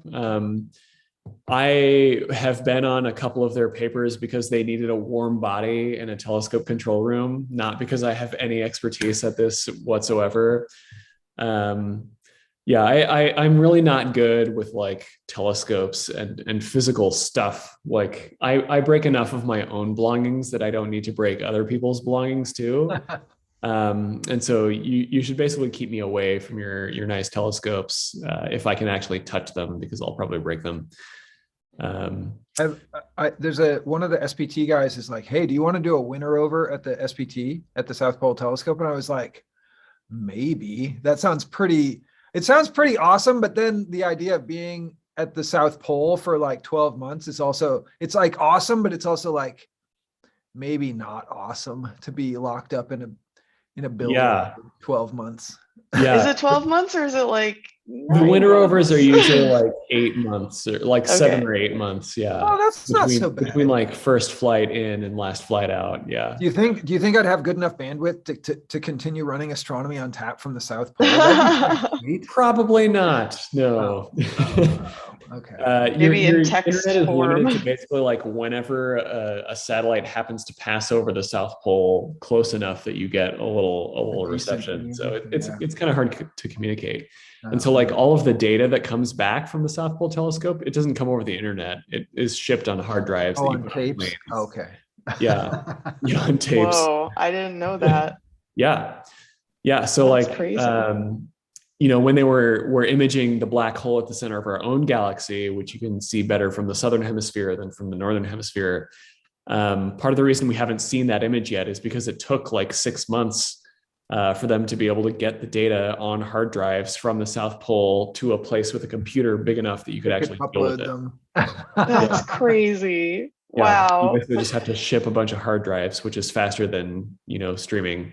Yeah. Something over the internet. A lot of bandwidth if you have big enough hard drives. Exactly. The latency is not very good. The ping time is pretty atrocious, but the bandwidth is good. Yeah. Okay. Just a couple more questions. Thanks everybody for their patience with, oh no, where did it go? Can you guys see this? Okay, cool. Today, NASA introduced the latest class of astronaut candidates. How long must they train to be eligible for assignment to flight missions? So yeah, there was a big press release. The latest class of, they're called ASCANs, astronaut candidates. They were announced and they have to train for some period of time that will, then they'll be eligible for, they'll officially be astronauts and they'll be eligible for assignment to an actual like mission where they get to go into space. And I was super bummed because I didn't get the call. Not this time. Probably not ever. But I did notice that and I thought of you. Oh, that's nice of you. Thank you. I also watched, I was like, maybe he couldn't talk about it and he's maybe I couldn't talk about it. Maybe I could throw out. I burst onto the scene. I was like, No. who are these idiots doing the selection? Why didn't they pick Dr. Hummels? That's right. No, it looks like a really good class though. So there were like 12,000 of us applying and they selected 10. So I don't feel super bad, but looking at the achievements of the people who were selected, they all seem like pretty badass people. So, okay. So the various responses, 8 months, 1 day. Ooh, someone's very confident in our ability to train people to go to space. 78 years until they're ready. All good responses. And there are some people with the correct response, which is roughly 2 years. So this is the astronaut candidate pool that was selected, that was announced today. A good group of people. There's like a flight surgeon on there. There's a bunch of military, a bunch of pilots, a bunch of experimental pilots, a bunch of engineers and scientists. There's one person who was associated with Caltech in some capacity. I didn't know her, but some of my colleagues knew her. Pretty exciting. Anyway, so it takes about 2 years. They do all sorts of training. This is them they basically don these scuba suits because being in water is the best way to kind of approximate, one of the ways in which you can approximate space, because you get neutral buoyancy. So you're like kind of dealing with a low gravity situation. So this is at Johnson Space Center in Houston. They also do a lot of virtual reality stuff for trying to understand how to prepare for specific missions and operate certain robotic features on the ISS and other space craft. And one of the big things actually is training in Russian language proficiency too, because a lot of our colleagues in space come from Russia, and so you need to be able to communicate with them. And so they study English and we study Russian, and something works in the middle.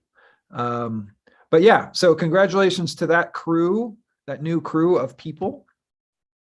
Oh yeah, and part of this is comfortable chairs. Those chairs look really.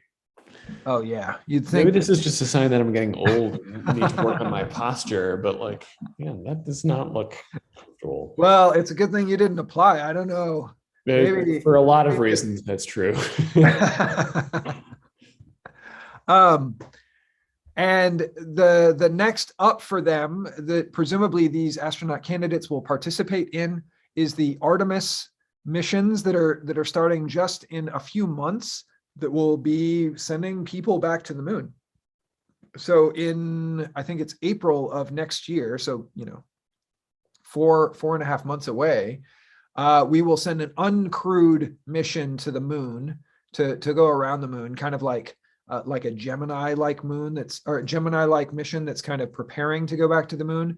And then Artemis 2 will go with humans that goes around the moon, and then Artemis 3 is meant to actually land on the moon, and that's probably going to happen in like 2025. So it's kind of wild that we're 4 or 5 years away from having people land on the moon again, when it hasn't happened in any of our lifetimes. I mean, maybe some of our audience members, but I'm old, but I'm not that old.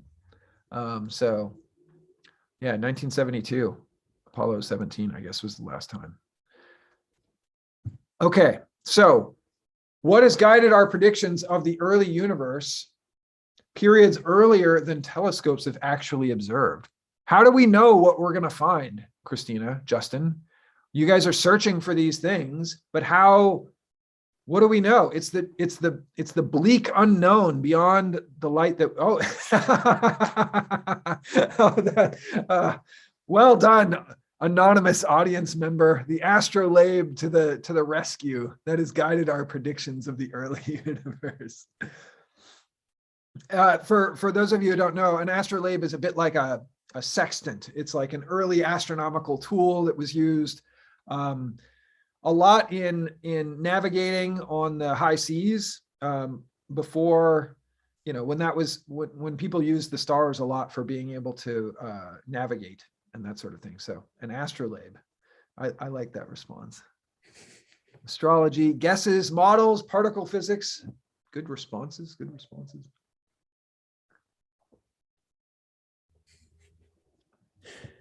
I personally always consult the Great Pumpkin when I'm trying to. Yeah, I do too. Charlie Brown.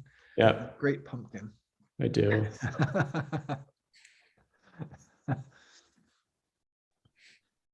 Okay, so I realize this is kind of a vague question, but I just wanted an excuse to show my own science a little bit. So the answer is indeed computer simulations of the evolution of the universe. This is a really nice image showing the distribution of matter across a large swath of the universe, taken from a computer simulation. This is from the illustrious TNG simulations that were run recently by collaborators in many different institutions around the world, but primarily in Germany and MIT.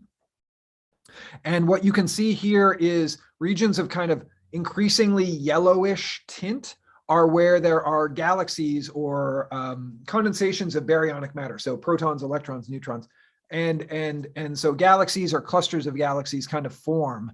And what you'll notice though is like the distribution of matter is not uniform across the sky. It's definitely clustered in these regions because of gravitational effects kind of drawing mass towards clumps. It clumps, gravity is an attractive force, so it pulls things together into increasingly massive clumps, and that's where you find galaxies. So that really has led to a lot more of our understanding about the distribution of matter in space and how all of this evolves over time. And it allows us to basically get an idea of what's going on in the early universe even earlier than we've actually been able to detect photons from with our telescopes. And there's a movie here from colleagues running the Renaissance simulations. Hopefully this works okay. This is a nice visualization. So, oh, is this actually going to work? What the heck? YouTube, don't let me down. Oh, no. Well, what you would have seen if YouTube didn't let me down is a nice visualization of the Renaissance simulations, which were done by colleagues, Brian O'Shea, John Wise, and collaborators looking at galaxies that formed in the, I think it goes only to redshift of 10. So it covers the period of things in the very, very early universe that would be observed by James Webb, but haven't yet really easily been observed.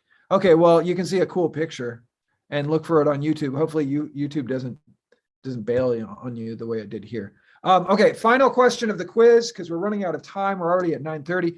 Exoplanet atmospheric scientists recently modeled the climate of what fictitious planet?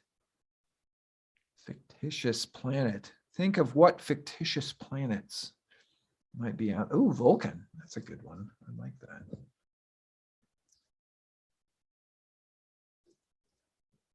Comes from popular.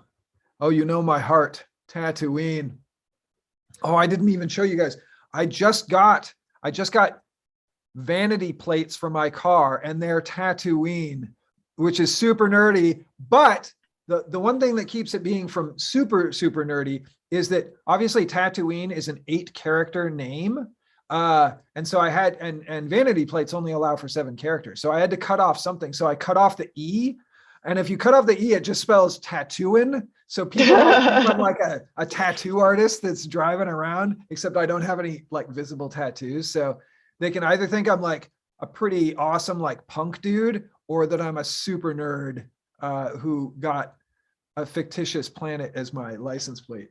And then you step out of the car and it's obvious And which they're like, choices it is. So Nerd. you didn't do the like TA number 2. I thought about doing like TA2INE, but I wanted to go for maybe the ambiguity saves me from being super nerdy. Wow, there's a really good coverage of a variety of different fictitious planets here. Yeah, there is. The answer, Outback Steakhouse won. Yes, someone remembers that. There was a question several months ago about where there was a Chinese satellite that basically had an explosion, and it was coming down, and they had a controlled burn, an uncontrolled burn, that it was going to re-enter into the atmosphere, and it was going to land somewhere on the Earth. And so the actual location where it was going to land was in the Maldives. And someone's response to the quiz when I asked where would it land was the Outback Steakhouse in the Maldives, which I guess that person is a longtime viewer. I still chuckle quite a bit at that. Yeah, the answer indeed is not explicitly here, but it's related to Dune. The answer is Arrakis, the planet from. That was there. There were like I 2 saw people. it. Yeah, it was there. Oh, was Arrakis there? Oh, I'm sorry. Yeah. Forgive me, audience member who got the correct answer. I didn't see your response, but you are indeed correct. So the film Dune. Have you guys seen it? No, I want to, but I Yeah. have not yet. I have HBO, so I've watched the first like half hour or so of it. I've read the book several times. I love the book. The book is super good. It's about worms, right? That's the point of the book. Worms. Yeah, the sandworms. Yeah. I don't want to spoil for our audience, though. We don't want to spoil. The point is the whole like universe takes place on this planet, this very dry, this very hot, this very desert-like planet.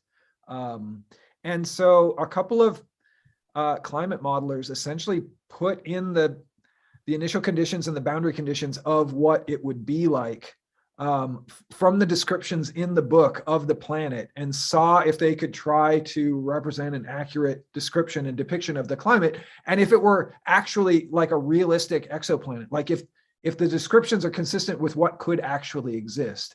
Because in the book and in the film, again, I haven't seen the full film, so I don't know how much this is described, but the low latitudes, the equatorial region is like considered no man's land. It's super, super hot. And most people live in the Midlands and the polar regions because it's substantially cooler, but it's this very dry desert-like place. And so when they did this, they basically put together a full climate model. And it's pretty incredible. And in fact, I'm going to try and I couldn't capture the website and show it. So I'm going to do a live, where is this thing? Live demo. Live demos always go to crap here. Let's see if I can find this thing. This one will work perfectly, I'm sure. It'll, yeah, it always works perfectly, right? So this is their website. Can you guys see this? Yeah. So if you go to climatearchive.org/Dune, this is the the map of Arrakis, and you can look at this. This is pretty sweet. Look at this thing. It shows like the wind patterns on the surface, and you can rotate this thing around. It's pretty Does sweet. the book have enough detail to have the topography? Well, there Or is that like there are 6 books in the series, and I think there is enough description of some of the topography to be able to put this together. So you have to be like a real nerd to. Yeah, You have to be know like the super range. hardcore, like Yeah. harder Famous core fan. than some dork who gets vanity plates for a plane. You have to like really dig in. yeah, Cameron, where's your climate model of Tatooine? Yeah, I need to step need to up step my it up a game. little Is what bit. I need to do. Anyway, I encourage people to check this out. I was pretty Okay, wait, blown so away. question about this though. Which exoplanet has similarities with the Dune with Arrakis? That is a good They've- question. I don't think people have successfully found a system that's totally accurate, but Okay. the point that they try and make in their descriptions on their website and in their interview is that it is generally consistent with the exoplanets that we're seeing, that there are exoplanets that nominally are devoid of any substantial moisture on the surface and that have huge temperature fluctuations. At the polar regions, they have temperature fluctuations of like 200 or 150 Celsius. Like it's crazy. It gets really, really high. And they talk about like some stark differences between what they came out with their model versus what is depicted in the book. But of course, their model has a bunch of built-in assumptions based on the kind of planetary systems that we've been able to observe so far, and the planet and knowledge of the chemical atmospheric systems that we have here on Earth and in the solar system. So I don't know. I just thought it was really creative and pretty interesting that they put in the time to actually do this and run it on like a cluster. And well, and like to be fair, the books were written before we knew that there were Exactly. planets outside Yeah, of that's the big Yeah. point of this is like, so. Frank Herbert wrote this in like 1960, before there were even climate modeling software to do this sort of thing, and way before we had any knowledge of exoplanets. So kudos, Frank Herbert. Not So bad, do worms? I don't change? think it describes in the climate model, it doesn't describe habitability zones for the worms. No, I was gonna ask if the worms change the composition of the atmosphere Oh, so that we can figure out if they're on other planets. that's Like intriguing. I don't know, everyone I don't do exoplanets, but everyone seems excited about detecting chemical variability on like seasonal timescales and would be the signature of life on other planets. So Yeah, exactly. I'm wondering if the worms have their seasonal chemical I don't know. changes Spice to the must flow. atmosphere. Spice must flow. Spice must flow. Anyway, that brings us to the end of the night. Sorry, this took a little bit long, everyone. Thank you to our speakers, Dr. Christina Williams and Dr. Justin Spilker. Thank you for your excellent presentations and for interacting with me over the last couple of hours.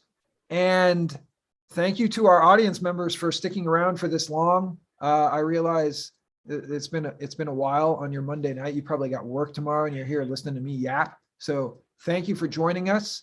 As I said, there will be a stargazing lecture this Friday on fast radio bursts, which is this up and coming field involving distant explosions taking place in regions very, very far away from us at redshifts of 0.5 and 1 and maybe higher, that probe cosmological structures and tell us something about the universe.